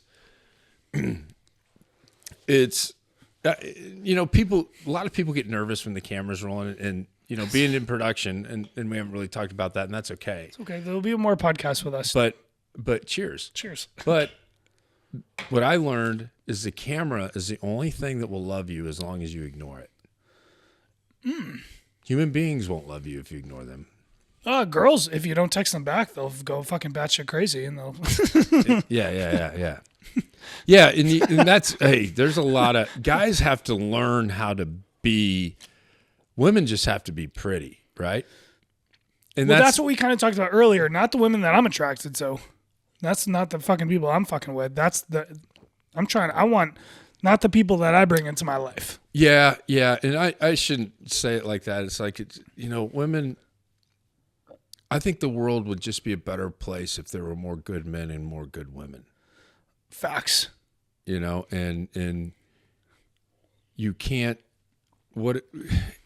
and I think we get caught up in like a lot of men are like, fuck it. They do have to make money. They do have to protect. They do have to provide. They do have to do all this stuff and not beat themselves up in the process or kill themselves doing it. But to be, whatever society says, like a high value man, it's like, how much money do you need to have in the bank? And what does that mean? And does your money give power over other people? It doesn't really. It's like, you gotta, But what does a high valued man mean in your words to you? Not society, but for your aspect. I think a high value man is somebody that has integrity, meaning they honor their word as best they can. All right. I don't know if you saw that up there. I've got The Four Agreements. That was a book I read when I was young. It's another really good book called The Four Agreements. And the Four Agreements is be impeccable with your word, speak with integrity, say only what you mean, avoid using the word to speak against yourself or to gossip about others. Use the power of your word in the direction of truth and love. And number 2, and we can't read what's just read the topics. Number 2 is like, don't take anything personally. Very hard to do sometimes, but don't take anything personally. And number 3 is don't make assumptions. You know, it's like don't make assumptions. A lot to it. You got to find the courage to ask questions. That's what I'm doing today. Yeah, don't make assumptions. And then the 4th agreement is always do your best. So integrity is a big one for a high value man. What else besides integrity? Your word. You think about it. I think all you have in life is your word. You know, and if I had a very successful businessman, very successful. This guy's a billionaire. So I'm on his boat in Italy with my brother, and we're just picking his brain. Like, oh my God, how do you do this? Like, to us, it was just fascinating. You know, it's like, I mean, to anybody, you know, you talk to a billionaire, they just think differently. But the best advice this guy gave me is like, he gave us at the time, he says, he was very fortunate. Well, not very fortunate, but he didn't come from money. So he's self-made, but he started the Silicon Valley area, and he was very successful in partnering with the farmers that owned the land to create that stuff. But he said, it's got to be a good deal both ways. He says, if you and I are going into business together, you know, let's say I want to sell you a product or whatever. And if I mark it up and I fuck you over and it's a good deal for me and a bad deal for you, that's a bad deal. Vice versa. If I'm giving it away just to get your business and it's a really good, and you're hammering me down and I just want to have you as a customer and it's a good deal for you and a bad deal for me, that's a bad deal. He says, it's got to be a good deal for me. It's got to be a good deal for you. And we both got to be high-fiving like, this is a good deal. Okay, well, what about on the ground level of selling a product? Talking about business deals, or is all sales? No, no, this was more business deals. Okay, this was more like partnering. I'm trying to think of, because like selling is like, you got to just, there is that aspect of sales where you like grind, work, like sell, make as much as you can. Like, yeah. That's a little different. But also there's, okay, so you got to believe in what you're selling, I believe. You know what I mean? If you don't believe in what you're selling, if you're just selling something just to make money, and that's your whole game, you know, like Wolf of Wall Street type of stuff. Yeah. It's so shallow. There's a lot of people who make careers off that. Absolutely. You know? Absolutely. And let me tell you this in terms of what I do for a living. I don't believe in alcohol. I'm a bartender. My thought process is, I know what I'm selling. I know that alcohol is what it is. The way I approach what I do is I'm selling. The product is stout. The product is Taylor McQuaid. The product is my team. You can buy a fucking Coors Light at thousands of bars in the city. Yeah. Why are you coming to get a Coors Light from us? That's how I think about it. Yep. And well, think about the value that your establishment provides for the community. I think our small community of the neighborhood pub is fucking a great product. I think stout is a great product. Absolutely. Well, think about the interesting, eclectic group of characters that you've met from that establishment. Wild. Motley crew. Right. And the camaraderie and the joy that you've experienced there and the wisdom that you've received from that and the discovery you've had of yourself just by getting to know other people, right? And the education that you've gotten on human beings by being a bartender, the value of that. And it's not like you're trying to talk them into buying a drink or sell them something. They're just buying. You're not selling anything. They're just buying. They're going to, whether they're at Stout or another bar. They'll find another place. Right. But, you know, how great is it? Think about this. Just fellowship with, you know, the people, just having fellowship, drinking a beer, having a conversation just like we're doing now, but we're capturing it. You know what's cool about capturing it like we are right now is many times I've done things like this, okay? And you go back and you watch it and you learn shit about yourself. Mm-hmm. Right? Like you didn't know, and the other thing is also about capturing this for other people and facilitating them getting their story out, whatever it is. It's great to see them see themselves in a positive light. Like that was important. And I think there's so much value in doing things like this because now, who knows who's ever going to see this, if anybody's going to see it, right? People we love, people we hate. Right. And people will criticize it, and that's okay too. Everybody's got an opinion. I would encourage you to get out of your own opinion, you know what I mean? And realize it's like, yeah, everybody's got to take a shit every day too, right? You know, it's like facts. No, it's really interesting what you just said because we really haven't talked about the creative stuff that you do, and that's okay. Yeah. Because there's a lot of great things that have been said, but like what you just said is I didn't even think about is like letting other people see themselves in positive light. Mm-hmm. That's so important because we do all have these negative assumptions of ourselves. Well, who's the hardest on you? Ourselves. Exactly. You know what I mean? Like you are literally the hardest on you. When I've started to edit these videos, when I hit the fucking play button, I'm like, oh my gosh, like this is who I am. And then by the end of it, I'm like, oh my gosh, I'm actually much better at this than I tell myself in my head. Yeah. You know what I mean? Yeah. So that's like kind of like and you do this for a living. Yeah. I mean, you're a video producer. Yeah. Like, that's a great lesson Yeah. for me going on this journey. Like you're like a professional of what I'm trying to do. Yeah. What else have you learned in this? Yeah. It's funny. I went to visit friends and family in Kansas City last weekend, and I happened to stumble across a buddy of mine who wanted to connect. And so I went over to his house. We watched a basketball game, and he goes, hey, I got to go over to my brother Kevin's and drop off some laundry. His wife broke her leg skiing, so I told him I'd do some laundry. This guy's just a great guy. I mean, how cool is that? That's like, and that's also gives you joy when you can serve others and just not let people take advantage of you, but just give to give. You know what I mean? And I'm not it's so great to go and visit the Senior Citizen Center and just sit down and listen. You know, it's like so fulfilling. You'll get more out of it than they even get. But anyway, talking to the last generation, the elder generation is the best. They're so wise and they they just want to talk. Yeah.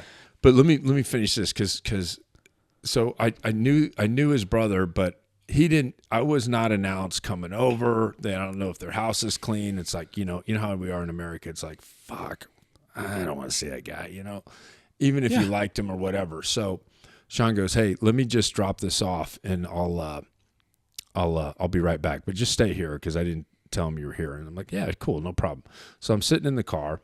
Sean takes the laundry in and he goes in there and then he comes back to the door and he's like, Pat, come on in. So I go in and I get to see his younger brother, Kevin. I grew up with these guys. They're like brothers, okay? So I hadn't seen him in years. And he had cancer a while back. So my remind me to tell you what my daily prayer is, okay? But so I go in there and his son is there. And I'd never met his son before. His son's Luke and he's 18 years old. And I'm like, I got a Luke, you know, and they're like, well, Pat does video production work and everything like that. And Luke's kind of an introverted, doesn't know what he wants to do yet, but needs to go to classes and all that stuff. And so he's, you know, these young men are trying to fucking figure out who the fuck they are, what they want to do and everything like that. And it's a struggle. I remember when I was young, and I can't imagine with social media and all that stuff, all the crap that these kids got to deal with pornography, with social media, with college, with seeing society, other people succeed, and you're failing, and video games and all the different things that are just interesting, you know, more interesting than life. And then all of a sudden, you know, in your head, you start thinking, oh, I'm just a fucking loser. This is really hard, and fuck it, I'm never gonna have kids, and you know, women hate me. We think like that. Yeah, yep. And I'm a loser, and then it becomes like a slippery slope. So anyway, but as a parent, you're sitting there saying, no, all this shit will pass. You got to get it right with yourself first. You know what I mean? So anyway, take care of yourself first before you take care of others. So long story short, Luke is in there and Kevin goes, "Hey, Pat," he goes, "Pat does production work. Luke's kind of interested in that. He's a really good musician. He does all this." He goes, "Hey, how did you get started in that, Pat?" And they just let me talk a little bit. And I got to thinking, one of the things I specialize in is just having conversations. And I'm talking a lot right now, but normally I'm listening, you know what I mean? I'm really, really deeply listening and interested. And my whole thing is you can't fake interest and you can't fake curiosity. You got to figure out how to become that. Interesting. And I think those are good things to be. At least for me, it's like my curiosity drives me. Seriously. Yeah. Curious. That's what Kobe Bryant says. I'm a Celtics fan, but I do respect Kobe Bryant's game and everything he said. Yeah, his whole thing is about curiosity. Yeah. You know what's actually really fucking hard? I'm sorry, go on. No. I was just gonna say. So I don't know. I tried to They asked me, what. I'm good with people. I'm a people person. 100%. So you got to have your niche within your niche, right? So. Yeah, there's all sorts of different video production, but what I think I've gotten really good at is just sitting down and having a conversation with someone and letting them shine while the camera's going, okay? And you can add the B-roll and all that stuff later. You can tell a story, but the most important thing is to, capture it. And I always would be like, okay, what was the situation? What action did you take? What did that result in? And what was the impact of that? And what did you discover from it? Things like that. You're allowing them to go through the thinking process. Right. And they discover things right in the moment. Okay. So it's really kind of cool where they don't, they're just reacting. And then when they have to think about it, they're actually telling a story. You're talking about the people you're interviewing. Yeah. So I was sharing all this stuff with the kid and everything like that. But the cool thing is, and what I told him is like, look, you're going to fuck it up. Okay? Don't worry about that. Just go fuck it up. I fucked up a lot of things. There's no avoiding it, right? I don't care. Think about the first time you ever rode a bike. Did you just fucking learn balance? No, you fell down a few times, right? And your old man or your mom or your brother or whoever taught you how to ride the bike, your aunt, uncle, whoever was their caregiver at the time was like, no, you can do this. I know you can do it. You almost got it. And you're like, fuck this. I don't want to do it anymore. It's like, I want to go in. And if they would have let you go in, there's that one point where you're riding a bike and you just understand balance. And you can't, no matter how much you study balance, like riding a bike balance, you could sit there and you can have all the theories in the world, but until you experience it, you'll never, once you experience it, you'll never forget it. And now balance. You can't unforget riding a bike. I don't think, at least, maybe. Yeah, I don't think you can. But if you've never done it before, you're gonna fall down. It's terrifying. Yeah, because you skin your knee. Speed. Yeah. Try to hit the grass. There's gravity. You hit the ground. It's the same thing with doing this fucking podcast. Yeah.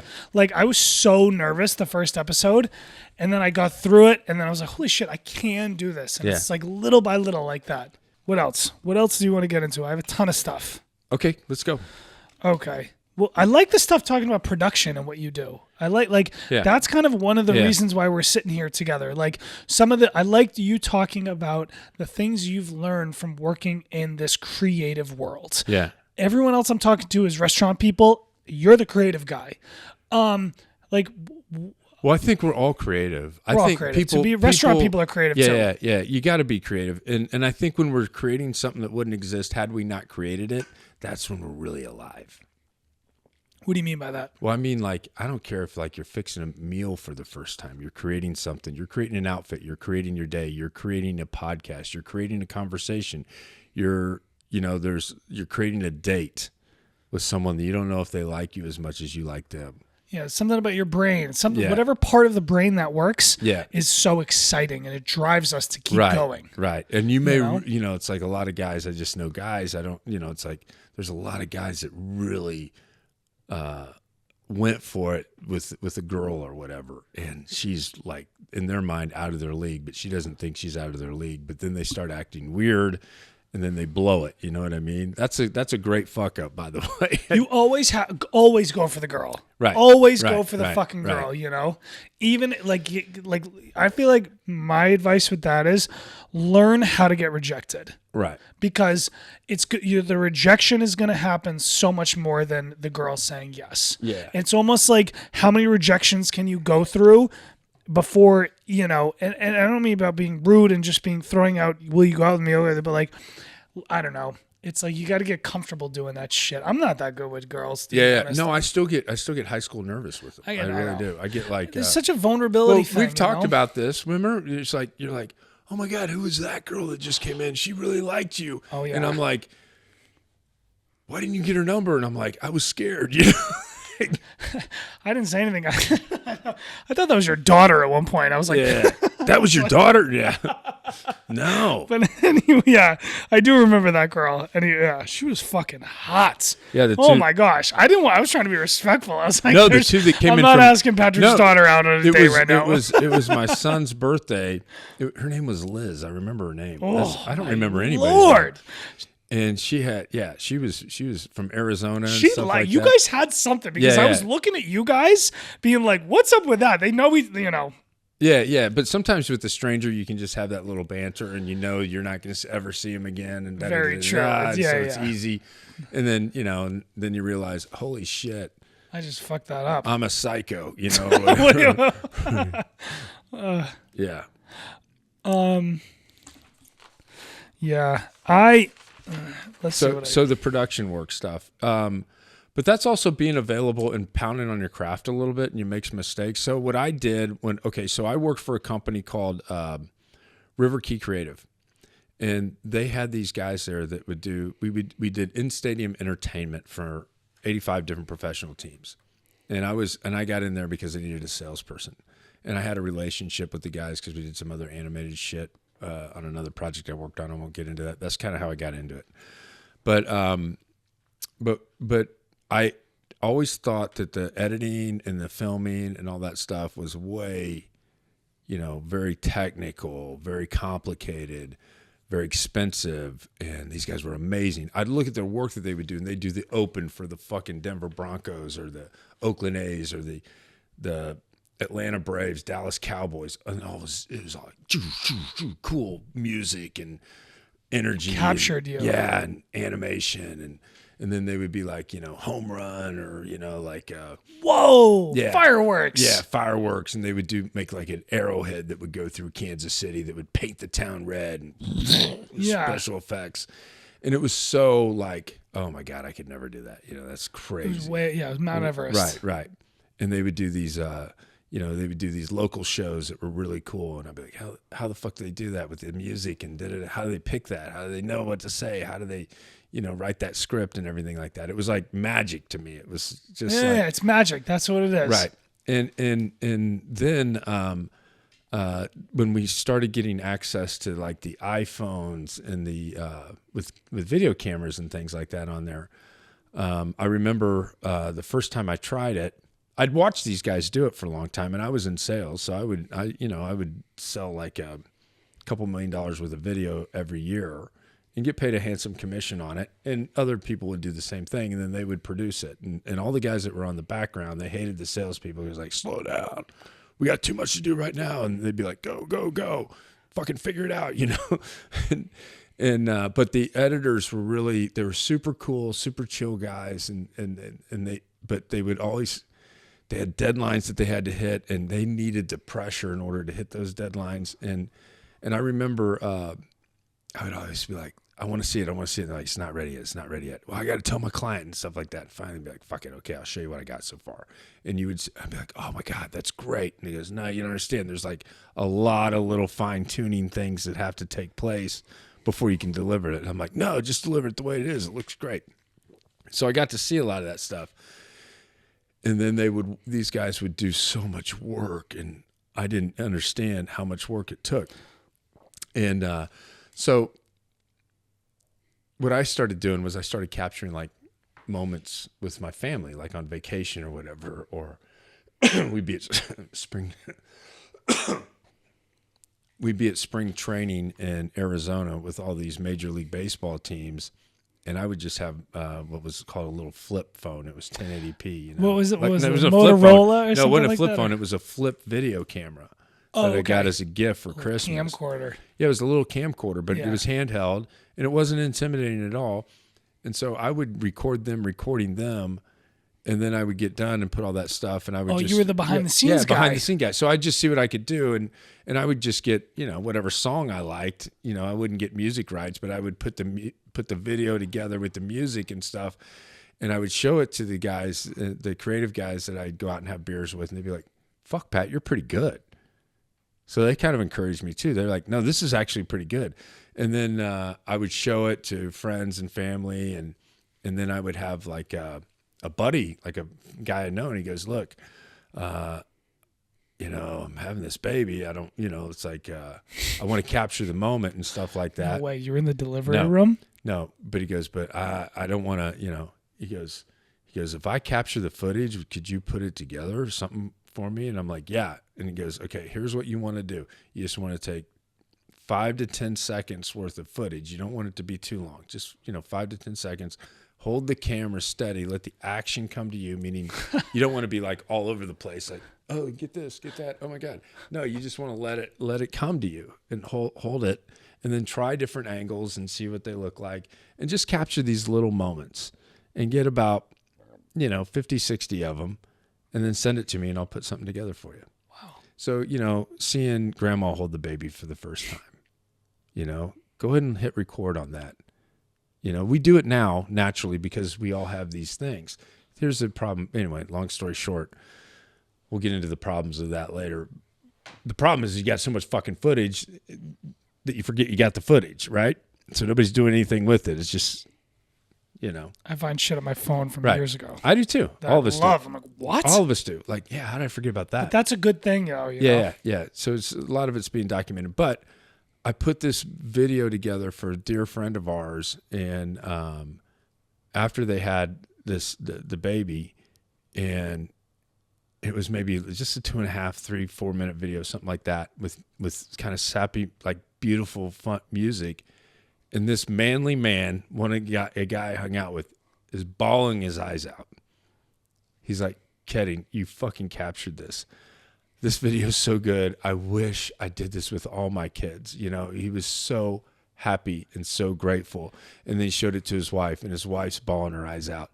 And Wow. And all of a sudden, and I showed it to my wife at the time, and she's bawling her eyes out, and I'm kind of getting teared up watching it because it's just it's a beautiful thing when People at their purest moment. at their purest moment, and it was just raw and uncut, and but we're doing all these sport videos and stuff like that. So anyway, So you felt like you were able through editing to create real meaning. yeah, And you realized that. Yeah, and I started. And I feel to like a lot of see- creators have that moment. Right. There was that, like, oh, you don't want it to run this way. You know, you got to actually get it there, and then you got to do slow motion, and then you got to fade It's a it into technical this, or you aspect. got to do a quick cut. It's like or any you other gotta do, art.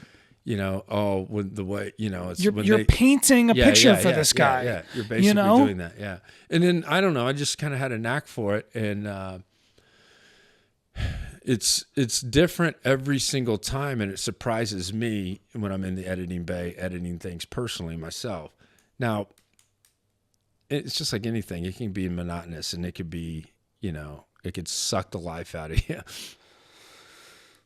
But you gotta rejuvenate it, and what helps is when you're getting paid to do it. You know what I mean? Really? Yeah. So that's that's another thing that we could, I feel like I don't make any money creating right now, and it's this carefree thing. It's joyous. It's love. Right, it's right. emotion. You know? Well, you probably would do it for free, but then there comes a point where you realize I'm doing a shit ton of work for no money. Oh, I would love to Yeah. make money off it, but I Yeah. almost feel like the reason I said that is because I feel like once you make money, you lose the carefreeness, and it's a job and work.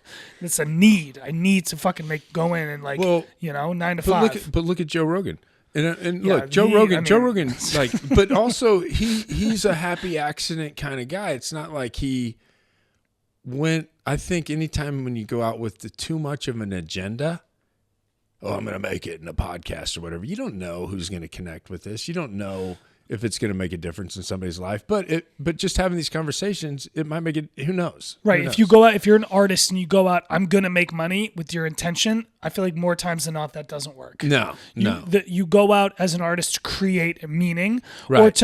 or just to be vulnerable and honest. Right. Or to and then be, if that right. happens, And a lot of times, in business, people don't understand that at all. It's the like, business people and the creators. And it's two different fields. Well, you got to be kind of defiant too.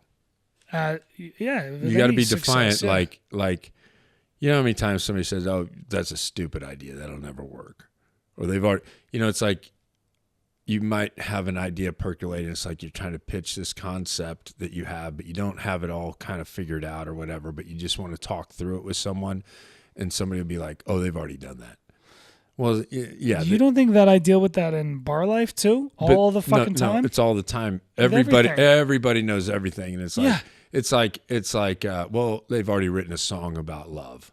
Yeah, right. Like, well, they haven't heard my version of it. Right, you know what I mean? It's right. like that's the art. It's like they've already painted a picture of flower. There are other people who do mental health with hospitality industry. I've heard them. I think I can do it better. Well, you can not even that better, but my own way. Right. And it doesn't necessarily mean better or worse or anything like that. It just means you're right. I take that back. Art is not about being right. Yeah, I talked to a buddy of mine who is a drummer, and I'm like, who do you think the best drummer was? Like Neil Peart or Stuart Copeland? I'm thinking of these guys like, the Neil Peart with Rush, and he says, he goes, art is subjective. He goes, nobody know. I don't know. I don't look at it like that. Who's the best drummer? Was it what's his name? Led Zeppelin. That had those great riffs and stuff like that. He goes, no. Or the guy with the what's his name with the Red Hot Chili Peppers or whatever. Yeah, I don't know their names, but I know who you're talking about. But everybody's great in their own, but they have their own way and unique style. It's. You can, sales and numbers and view counts doesn't. I know there are podcasters out there who get high views because they have a marketing team behind them and everything. And I look at their product and I go, dude, you're still new. You can figure it out. Yeah. But you're not necessarily I don't know. You have a lot of learning to do.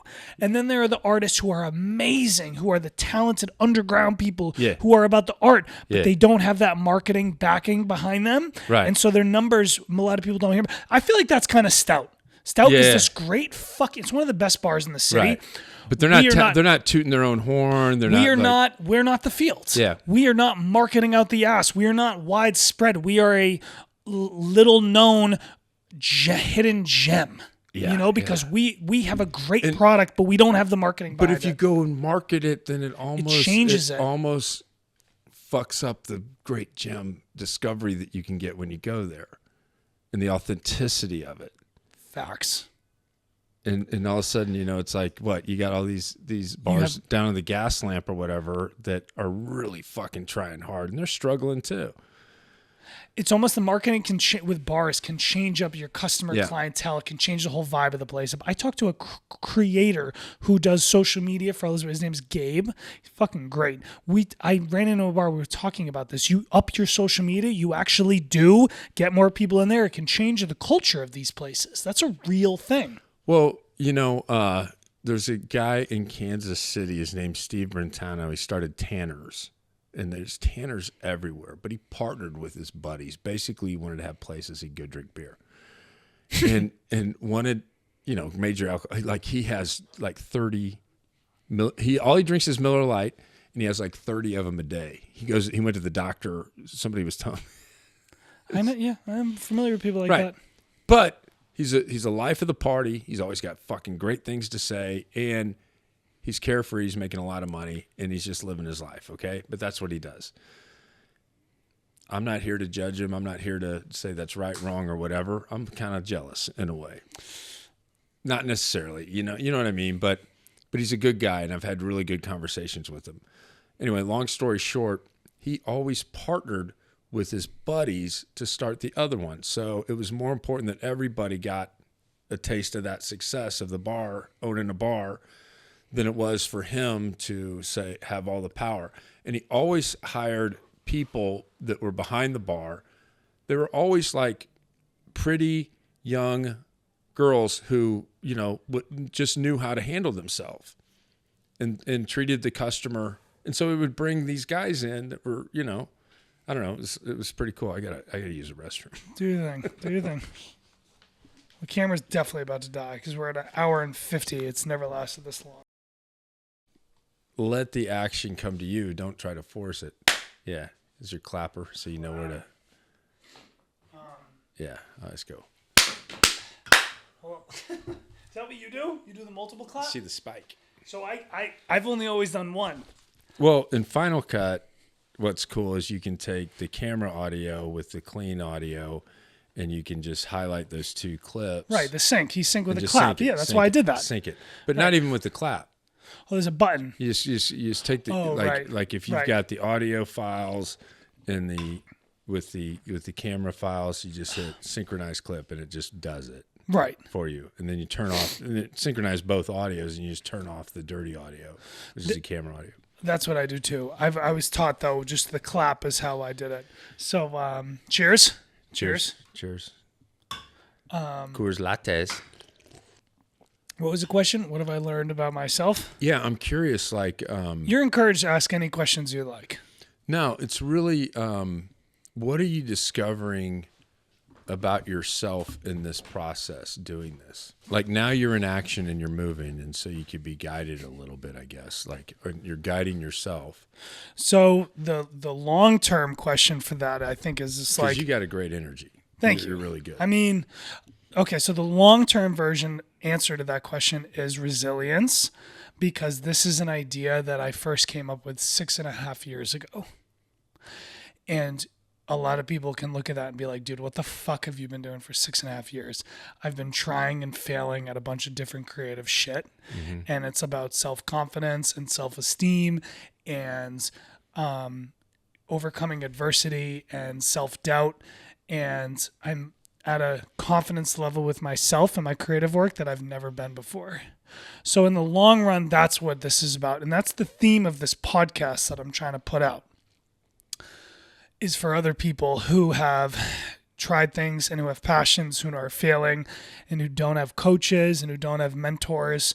And because I don't have any, my creative mentors are the Rick Rubins and the Barstool guys and the Colin Cowards and the $1 Million Worth of Game and the Joe Rogans and the Felger and Maz and the Read and Rise accounts, or the all these creative fucking people that I see that I'm trying to emulate. Yeah, but you know what's cool though? I think with all those guys, if like what I like about Rogan is he's such an encourager. Positive. Not only that, but like he's like, no, go do it, go try it, go fuck it up, you know. And same with like Rick Rubin, you know, if he's watching this someday, or Joe Rogan's watching it someday, or whatever, yeah, they could probably sit back and give us like some real feedback, or give you some real feedback of, okay, here's what I would do differently. Here's what you did right. Here's what you might want to change. This is what, you know, everybody goes through this or whatever. You're going to hear all those things and just be open to it. Like all feedback's good feedback, you know. All feedback is, you know, don't try to defend it. Just be like, hey, thanks for the feedback, man. I really appreciate you caring. And guys like that will just know that they did the same fucking thing that you're doing. Through it. You know, yeah, it's ups and downs. And then I think like the short term, what I've learned is like, I feel like in order for me to do this, I need to be like centered. This is a very focused thing.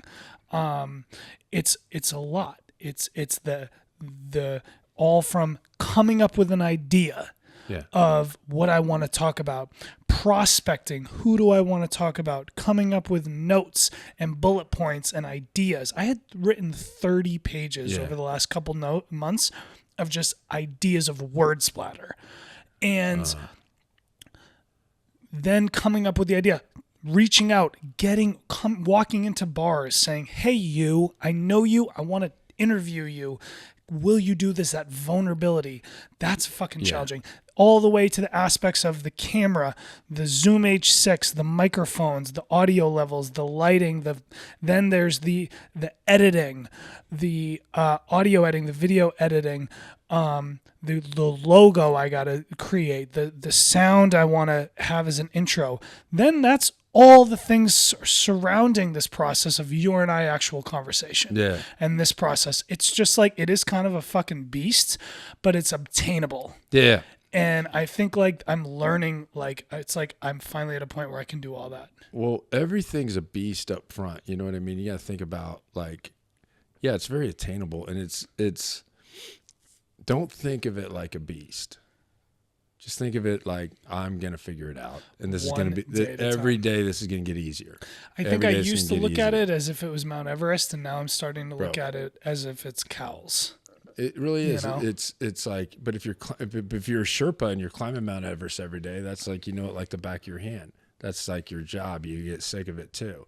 You're going to get sick of this, but you got to push through it. You know what I mean? I don't know if I'll get sick of this. I enjoy this. Yeah, I can see that. You've got a knack for it, and you got a really good energy with it, and you've got meaning good energy, meaning you're not too agenda driven, and you can dance with the conversation. You got to be fluid. Yeah. You got to roll with the punches. I feel like that's my life has become that. Like, you got to move with I didn't intend to be working in bars this long. I wanted to work for a media company and do sports radio. But here I am. I feel like I found something that's better, And maybe you know, if you hadn't been fired from that car washing machine, maybe you take over the car washing business, and that's your whole thing. You franchise car washing, or who knows? Bro, I still you got to roll with it. I've talked to one of my younger brothers about this, but I have this fantasy of owning car washes because that's how you started, right? Yeah. That's how I started, and it's really a money making venture. You know what I mean? That's what I just want to sit back and just collect the money. That you shouldn't be ashamed of that. No, We've talked a lot about the creative process. There is the business aspect too, where you turn off empathy and you're about revenue. Yeah, but also I want to provide a value for people. It's like everybody loves a clean car. You feel better about yourself when you have a clean car. Everybody loves a clean environment. You know, tidiness. Order. Order. Yeah, and it can get pretty chaotic pretty quick. But life can. Yes. All of it can, Hey, it's like I said, the dishes always need to be done. Laundry always needs to be done. The bed needs to be made. There's always something that can be done. Discipline. But then you can overdo it too, where you become so rigid that always needs to be done. You got to give yourself a little bit of break. I think that's one of the creative things too, is to step away from it for a little bit, but knowing that you're going to come back to it. And that's where that I call them that idea in the shower, the shower moments where you're like, oh, I fucking got it. That's what's gonna make this. Oh shit. Randomly will just hit you. Right. Somebody says a word certain way, and you're like, oh my gosh, gives you a flashback. Yeah, it's like when you have multiple subjects that are talking, and you're trying to tell the story of whatever story you're telling, whatever it is, and you don't know how that story's gonna like have a beginning, middle, and an end. But if you just let it happen, it will happen. And one of the best advice I got when I started looking at a lot of footage, I'm like, how do you determine what you clip and all this stuff, or where you go with it? It's a fucking headache. And somebody that's really good at editing said, no, you just get familiar with the footage. Get familiar with what you got. Keep getting familiar with it. Watch it a few times. You can go fast and listen to it faster. It's like they're going blah, blah, blah, blah, blah, blah, talking a little bit fast, but you're hearing what they're saying, and it sounds silly. You're not going to show it like that, but you're learning how to get a little bit quicker. I'm going to try that. I never even thought of that. And then when you find a clip that you think might work, you pop it. Another editor taught me is that when you got your timeline, you got your whole thing right there, your clip or whatever, and you're seeing your thing go through, and you go, oh, back up. And then you get a knack, they're about to say something good. And so you mark it, you cut it right there, and then boom, you go there and you go, okay, that'll work. And then I don't know how I'm gonna have to put this before that and this after that, but that's what's gonna work. And so what he said to do is no, just kick it up. Like, so he would do like I don't know, like a command shift up or something like that, and it would just go Shortcut. Yeah, shortcut. Yeah. So you'd have it. So you knew that that's a clip that stood out. You had all the uhs and ums and all the, they were talking about bullshit that you weren't going to put on there, but you knew that this wasn't important. This was going to move the story forward, and because it's going to tie into with what that other guy said or that other lady said, and now I can clip her here, and he's going to follow up right with that, and it's going to add to what the conversation is. Creative process. Yeah. I know, and I'm just starting out, and it's a fucking journey. And then we could put this B-roll here, and then boom, we'll hold this off, and this is when the moment happens, and you got to build it up the right way. But they're not going to be interested unless you can jazz them up front a little bit, you know, and or carry them into that story. You know, it's like there's all sorts of film making. Editing is so fucking cool, man. And I don't even mean like special effects and crazy stuff. Yeah. I just mean like When to cut, how to cut. just like fucking you're cultivating a story. I don't know. For people, if I had never done it before, I wouldn't understand. But like, it's really powerful. Yeah, it is, and a lot of shit that's boring to the average person, it might be the one thing that somebody else needed to hear, and it's not boring to them. What really excites me is listening to this Jewel podcast that she did with Joe Rogan, and it's all about mental health. You fucking love this podcast. It's really, really good. And it's Jewel, the singer, you know, the folk singer or whatever, Jewel. Do I look like a guy who listens to folk? Dude, you will know Jewel songs if you hear them, okay? I'm not going to sing. I'm not going to sing Jewel. But Jewel, she's a multi-platinum, huge, 100 million record badass in the day of grunge, and she did it homeless out of San Diego. How do you spell Jewel? Jewell. Homeless out of San Diego. Okay, I can fuck with that. All right. Jewl. Jewell. Jewel. Joe Rogan and Jewel. And then she plays a song for him at the end of the podcast. That's like a gift live. She does it right there. She's got a wonderful voice. She's just done so much work. And here's the other cool thing is like people that are very, very interesting have been through a lot of shit. They've been through a lot of adversity.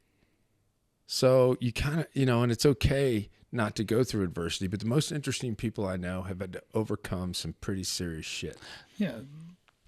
Best artists and creators have had these crazy ups and downs lives. And they learned how to find their happiness. The thing I love about what Jewel said in that podcast was she was just finding her happiness from being on a mental health level of wanting to commit suicide. And she talks about how nature's taught her so much. She talks about how she learned that the tide goes out and it takes a while before it comes back. But nothing's permanent. Everything's going to change. Nothing's permanent. As bad as your heart breaks right now, nothing's permanent. You know, a month from now, you're going to feel better. Good things and bad things. Right. Yeah, we're going to have... Life is tragic, you know. It's the old thing. It's like you're going to have tragedies in life, and it's either going to make you or break you. But don't ever let it break you because it's always going to change if you allow it to. Roll with the punches. Roll with the punches, but know that keep rolling. You know, it's like half the battle. You know, my dad always used to say is half the battle is just showing up, and the other half is not leaving, not giving up. You know, or something like that. My dad had some really funny things he would say. One of his greatest lessons he ever taught me is he says, "Don't let schooling get in the way of your education." And it's not his original, but he kind of pounded that into us boys. That's an interesting quote. I feel like I almost had the opposite of that. But right. Well, yeah. So many people are like, "Don't let school. Yeah. Don't let education get in the way of your schooling." No. Like I did let schooling get. Well, I didn't, but that was the plan. But I feel like what I'm doing now, you can go to film school, you can go to art school, but like what we're doing right now, you don't learn in school. So I'm saying that's balance, man. That's the balance you learn from doing. Yeah. Just do it. You can figure it out. There's YouTube videos. I've and all learned that shit. so much about life from working in restaurants more than I ever did work at fucking school.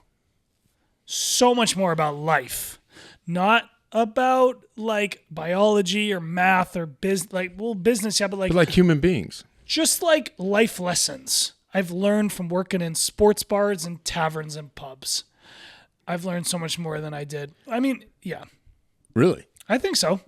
Yeah, about people and how to empathy and all that shit and business. Say more about that, though. I didn't fucking learn anything about business in school. I didn't go to business school, but like the way that men and women conduct business and money and all that shit, I didn't learn. You don't learn any of that in high school. If you go to business school, maybe you do, but even then, it's always changing, and everybody's got a different theory. You know what I mean? So you're dealing with human beings all the time that have had different ups and downs of life. Right. I've waited on billionaires. Yeah. I'm not like the L'Oreal Sure. family, that makeup family. Yeah. I've like sat there, shake the guy's hand. He's worth like $3 billion at the time. Right. He's slipping us hundreds under the fucking, And then I've waited on literal homeless people. Yeah. Who smell and have clothes that are filled with disgusting and every fucking thing in between. But you've probably learned something, too, from the homeless people when you got into it a little bit, as well as you did from the billionaires. 100%. You learn something from everybody. I can learn something from I learn things from children, Yeah. From kids will say the wildest things. Kids don't have filters, It's like you can learn things from successful people. You can learn things from unsuccessful people, billionaires and homeless people and everything in between. Men, women, transgender, fucking gay, straight, conservative, liberals. Yeah. That's one thing I have to deal with the bar. I deal with, as a bartender, we don't take political sides. I listen to the crazy liberals. I listen to the crazy conservatives. And there's people on both ends of the spectrum that are wild, Oh, hardcore. Hardcore. They've already, They've made up their minds. Yeah, it's like, they'll die for it. Die for that shit. And I know. It's like, whoa, dude. And that's where you learn. You don't get paid to talk. You get paid to listen. But that's life. Yeah. Right? Yep.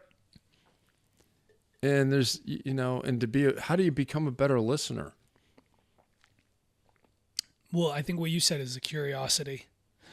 Do you have that curiosity? Can you have that humility to not say, Patrick, you're fucking wrong for that opinion? Can I have that like humbleness to be like, I might not agree with you, but I'm going to listen to you and respect you anyways? And you could totally disagree, and there's nothing wrong with that too. And there's also limits. Like sometimes they say shit. I'm like, this fucking idiot. Like, well, but also, yes, there's somebody that will say I do something. Boil over the top sometimes. Yeah. It has happened. Well, but a lot of people are, the best is when you realize that you're actually full of shit, and you can say, fuck, I was trying to pull one over on that person, and when people start calling you out on your bullshit, because you don't know who's, bullshitting you or not. And how many times do we bullshit ourselves? Human beings can justify anything. We do justify that shit. We justify anything and everything, and I'm guilty of it just as much as. But having that awareness, I think, is a good thing, because now you can challenge yourself. Okay, am I justifying this, or am I wallowing in this? Yeah. No, it's like the story I told earlier. Like when I had the customer complain about me, I could have justified that. I was like, yo, I'm not at fucking work. Don't tell me what, go away. I can justify that in my head, but like, you got to be able to think from a bird's eye view. What really just happened? Right. Take yourself out of the equation. Yeah. I would have never hit that guy in the face, but he pissed me off. Right? Like, yo, you shouldn't have looked at me like that. That's why I told you to go fuck yourself. Like, why did you smile? Why are you looking at me like that? Right. Like, don't be a fucking asshole. Yeah, we do that. And I do that too. And people get killed with that shit too. That's the assumptions, it's making an assumption that, what are you looking at? I don't know. What are you looking at? Yeah. You want to go? Let's go. I'll fucking kill you. No, I'll fucking kill you. Yeah, It's ego. Like that's ego. That's ego and competitiveness. But, it's like even at the Kansas City Chiefs Super Bowl parade, that's evidently what happened with the guys shooter. Or whatever. The guys are carrying the guns around, and it's like that all of a sudden, you got a gun on you, and you haven't come from being powerful, but now all of a sudden you think you're powerful, and you are powerful. You got a gun, you're fucking powerful. But then all of a sudden you get addicted to that power. Yeah. And you want to fucking respect, you know? Happens in bars too. And then people get killed. And then all of a sudden it's like, now these kids, poor kids, you know, and I'm not, you know, look, they fucked up, they made a crime, but their lives are fucked because they did a stupid thing. And they didn't know how stupid it was just to even have that fucking gun, to be putting themselves in that situation at a fucking celebration at a Super Bowl party. And yeah, they do need to pay a penance. People died. Kids got shot for these guys being dumbasses, right?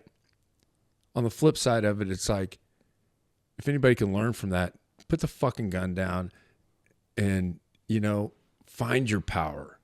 Don't force it. You know, don't demand respect. Earn it. You know, if you do, and that's what the 75 Hard did when I did that, is I earned the respect without saying any words, because other people said, if Pat can do it, I could do it. And then there was a domino effect. My son did it. Paul did it. They inspired other people to do it. Wow. And it was all like off of one person's actions. And I only did it because my sister did it. Your ability to do something very challenging inspired other people. Yeah. And you succeed at that. And that's like kind of what I'm fucking trying to do. Look, Joe Rogan's your hero, whatever. Like, I think he's an inspiration. I wouldn't say he's my hero. Well, whatever. Yeah. But that's what heroes are. They're your inspiration, right? I look at the Kelsey brothers. Lame. No, I'm just kidding. I'm just kidding. No, but I'm looking at what they're actually doing. Their podcast with New Heights. Well, they're two Hall of Fame dudes. I mean, yeah, everything of course, but they can be Hall of Fame badasses. But no, there's Hall of Fame badasses that are doing podcasts that aren't getting the response that those guys are getting. They're being themselves. They're being authentic, and they're also taming it down a little bit. And they have whatever, but. They're funny too. Like Jason Kelsey's a funny motherfucker. And Travis, so is Travis. No, Travis isn't funny. I think Travis is fucking great. Oh man, Travis is no. I think he is a great athlete. I think he does have personality. I think that he is. What do you think about him dating Taylor Swift? We can't sit here and tell who we should. This is a little gossipy, but like no. But I think okay. So you know what? I met Travis Kelsey one time at one of these charity things, you know, for the Chiefs came out, and they're so great. You know, the one thing NFL teams do is they get involved with their community, and I think that's awesome. And I think the NFL kind of like really encourages that. Not only, you know, it's like, but these guys give back, and they're so dedicated to their craft and everything like that. So we're at this barbecue thing. Patrick Mahomes is there. I got to meet Eric Fisher, who was a tackle for the Chiefs. I got to have a great conversation with him about movies and Detroit, and he's from Detroit and all that stuff, and just, you know, spend time with him just like we are. Yeah. I've been to like the when I went to the Super Bowl, I'm hanging out with these football players, and I'm like, oh fuck, I'm putting on my fantasy team because I hung out with that guy. He's cool. Yeah. And they think the same thing about you. You know, you just gotta don't, you know, you don't want to be, I don't know. You just be you, and that's good enough. Anyway, Travis Kelsey, what he taught me was, I was like, dude, you did that reality show, you know, and all that. He did, what was it? It was Chasing Kelsey or something like that. And it was like, he's just kind of he talks about what a maniac he is what I love. But he's a people person. And that's what he said. He says to me one time, the one time I met him and I got a picture with him, and he goes, no, I'm a people person. I'm a people person. And I was like, fuck, I'm a people person. And it's not like it's a unique saying or anything like that, but it helped me understand that, no, I love people, you know, and there's nothing wrong with that. Some people don't. What do you think about Travis Kelsey's ability on the football field? I think he needs to work on his blocking capabilities. He's not a very good run blocker. I think he's fine. I think that what Travis Kelsey is such a fucking decoy. How the fuck does he get open all the time? I couldn't sit here and name any Chiefs receivers, but I don't know. Yeah. I think he has ups and downs. I think all I think about, I can sit here and talk about his negatives all day. Like that Super Bowl against the fucking Bucks, he had some terrible drops. He had a horrendous game that game. Yeah. Yeah. Well, the Bucks had a great game plan. There was whatever. Let the chips fall where they may.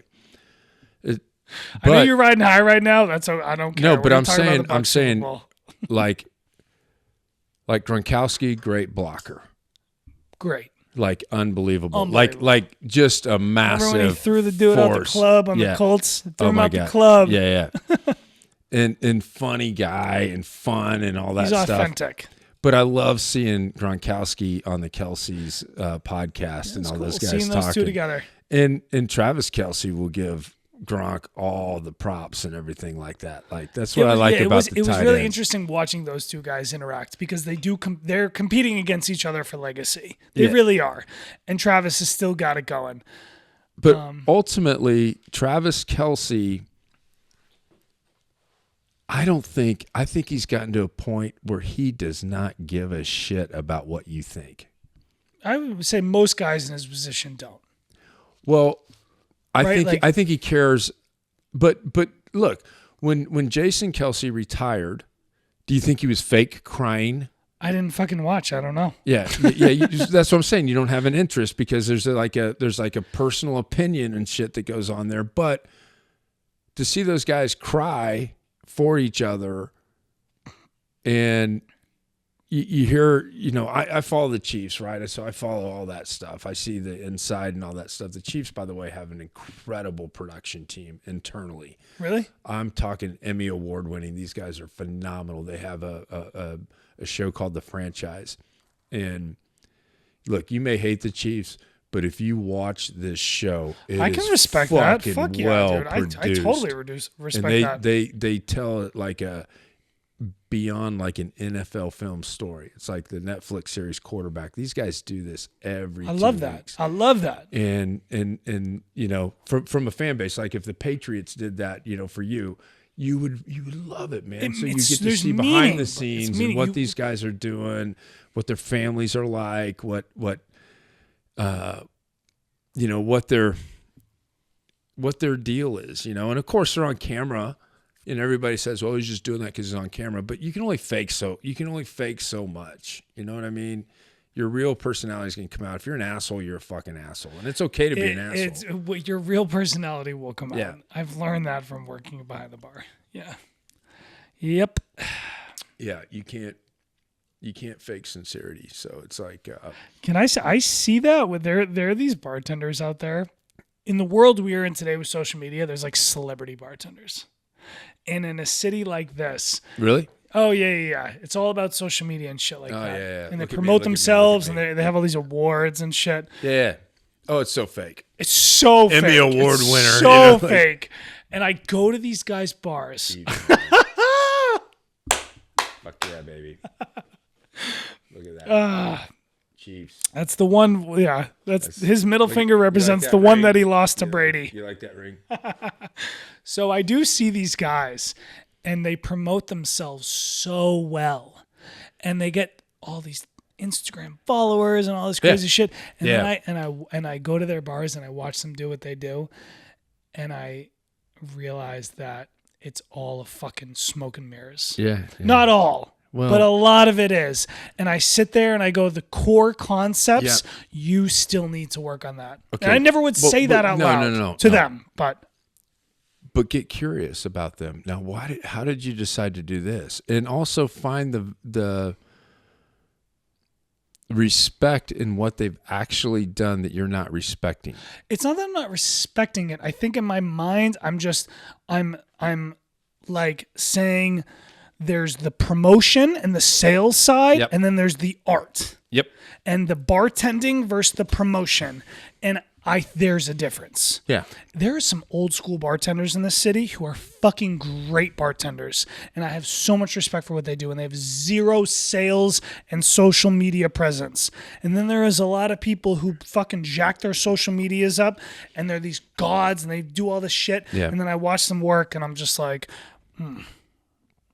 you know, and there's a difference. I recognize the difference. It was like the social media people during the riots and stuff like that. Like they would go out and be like, "Okay, film me, like, okay, all right, you know, like they're out helping the community and stuff." Oh, right, it's all fake. Yeah, it's all fake. They're not really doing it.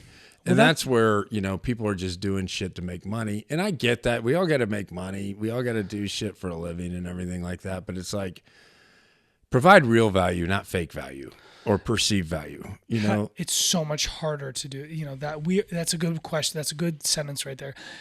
It's a lot easier to provide perceived value than like actual value. Yeah. I'm still working on it. Yeah. You know, well, you never know what's going to happen, but you just got to realize that, and believe in yourself, believe that what you're doing is valuable, that by having these conversations has been very valuable to me. Really? Yeah.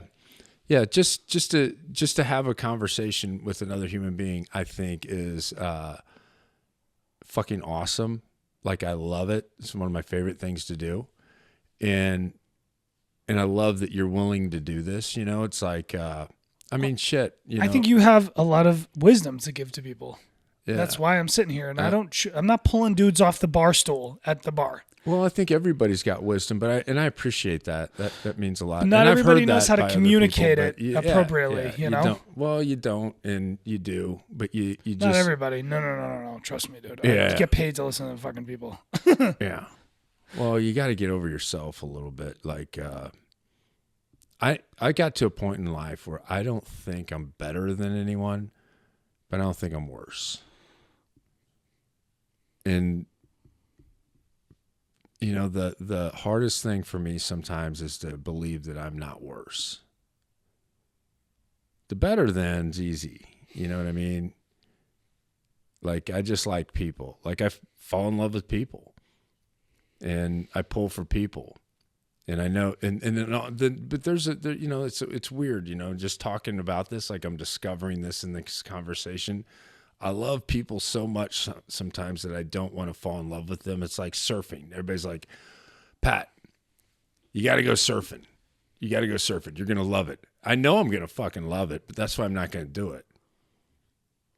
Because I don't want to fall in love with surfing, then I'm neglecting something else in my life. You know what I mean? And it's like, I love going out and shooting the shit with people and just getting to know people, but do you think it's almost you love the idea of them and you don't want to ruin it if you get to know them and it doesn't turn out to be true? Yeah, a little bit of that. Absolutely. There's always some of that because people will always disappoint you and shit, but then you got your kind of core group and stuff like that, and you can't force that. You just got to let it happen.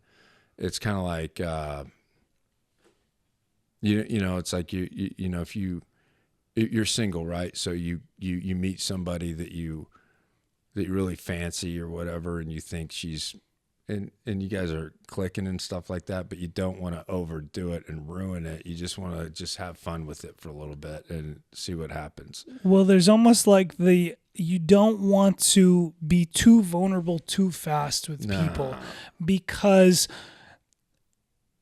I have a lot of different reasons, but it's like I use the bottle shake open, like in so many, like if you take a bottle of Coca-Cola, shake it up and you just open everything out, it comes out all fucked up. Yeah. But if you slowly fucking open that can of Coke and let the fizz just kind of go down and naturally let out, and that's the balance we have with people is like, do you meet another person who you can both open up to and be vulnerable and connect with slowly by slowly. It takes time. Well, it also takes you working on yourself too, and not trying to be something you think the other person wants. Right. You got to be authentic. You got to be yourself. Well, but you got to be okay with who you are. Like really, like not like, and I struggle with this sometimes. It's like, I'm not ready. Oh shit. I don't want to, oh God, she's not going to like me or whatever. Do you how do you I've fucked up 2 marriages, you know. It's like, are you able to go back in those marriages and look at some of the things? Do you think you've improved on some of those things? Totally. Like Yeah, both my ex-wives are great, and we're friends with both of them. Like, I have a lot of respect for both of them, and it wasn't always like that, but I think they have a lot of respect for me too, and that's a good thing, and for the kids. With time, you learn, you can reflect. Yeah. I've looked back in my relationships and be like, yep, that's what it was. And the longer it goes, the longer time goes, the more I'm able to, because I do reflect. I do a lot of reflection. Dude, there's nothing better than just going, holy fuck, I was an idiot. Oh my God. Right. Like, or that shows growth. Or she did do a lot that made me look good. And I really miss certain parts of it. It's not that any relationship's perfect or whatever, but just being able to tell one on yourself and just letting go of it too, and say, you know what, that's okay. You know, I mean, life's fucking hard enough, you know, and you know what? Some days, like you said, you're gonna snap at somebody for no reason at all. I do it with my kids sometimes. I mean, and then I feel like shit. I know. I feel like shit. Like I don't. Oh my God, and that's the thing. You could be so good, such a good father, and then you could say one stupid ass thing, and you fuck your kid up. Like, I don't know. My daughter was really in a desperate situation. She's young. She's in college, and she needed money, and she just thought it was that, you know, dad or mom or somebody was going to bail her out, and she caught us both on a bad day. Where it's like, hey, I'm not your sugar daddy. She's like, ah. And I'm like, oh, that was the wrong thing to say. You know, it's like, and to put that into context, I just gotten I had helped another child out with a situation that was pretty hefty. So it's starting to build up. Yeah. So all of a sudden it's like, and then, you know, these things always come back at you, and it's like, what the fuck, man? What am I? It's not the bank of dad, you know? It's like, I'm trying to make you know, I got to pay my own bills and shit like that, you know? Thought you kids were going to take care of me. No, I'm kidding. Hopefully someday. No, but no, not at all. You never want that. That's tough, man. I don't have kids. I can't imagine how. That is something I'm like, talk about fears and getting over that shit. Like, does your brain just go into this other world? No, you kind of talked about that earlier. You get to, I don't know. You know, I was fortunate because I was so young that next thing you know, you're just in that bubble and you're just trying to survive and figure it out and pay the bills and take care of things, and I'll figure it out. Into such a different place. It puts you in a different place. You'll figure it out. Yeah. You know, it's like I was very nervous to move to California because it was so expensive out here. When people would tell me about the rents or how much it was and all that stuff, I was like, oh, there's no way I couldn't do that. Coming from Kansas City. Yeah, and then you move out here, and my younger brother who lived here is like, Pat, he goes, don't worry about that. You'll figure it out. You always do, right? I'm like, yeah. And he goes, you just figure it out. You'll figure it out.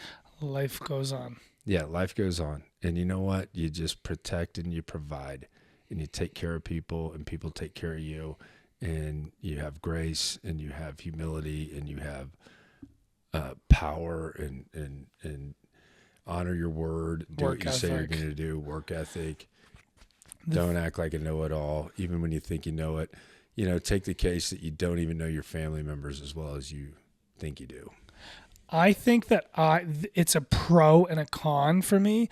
I work best when my back is up against the wall.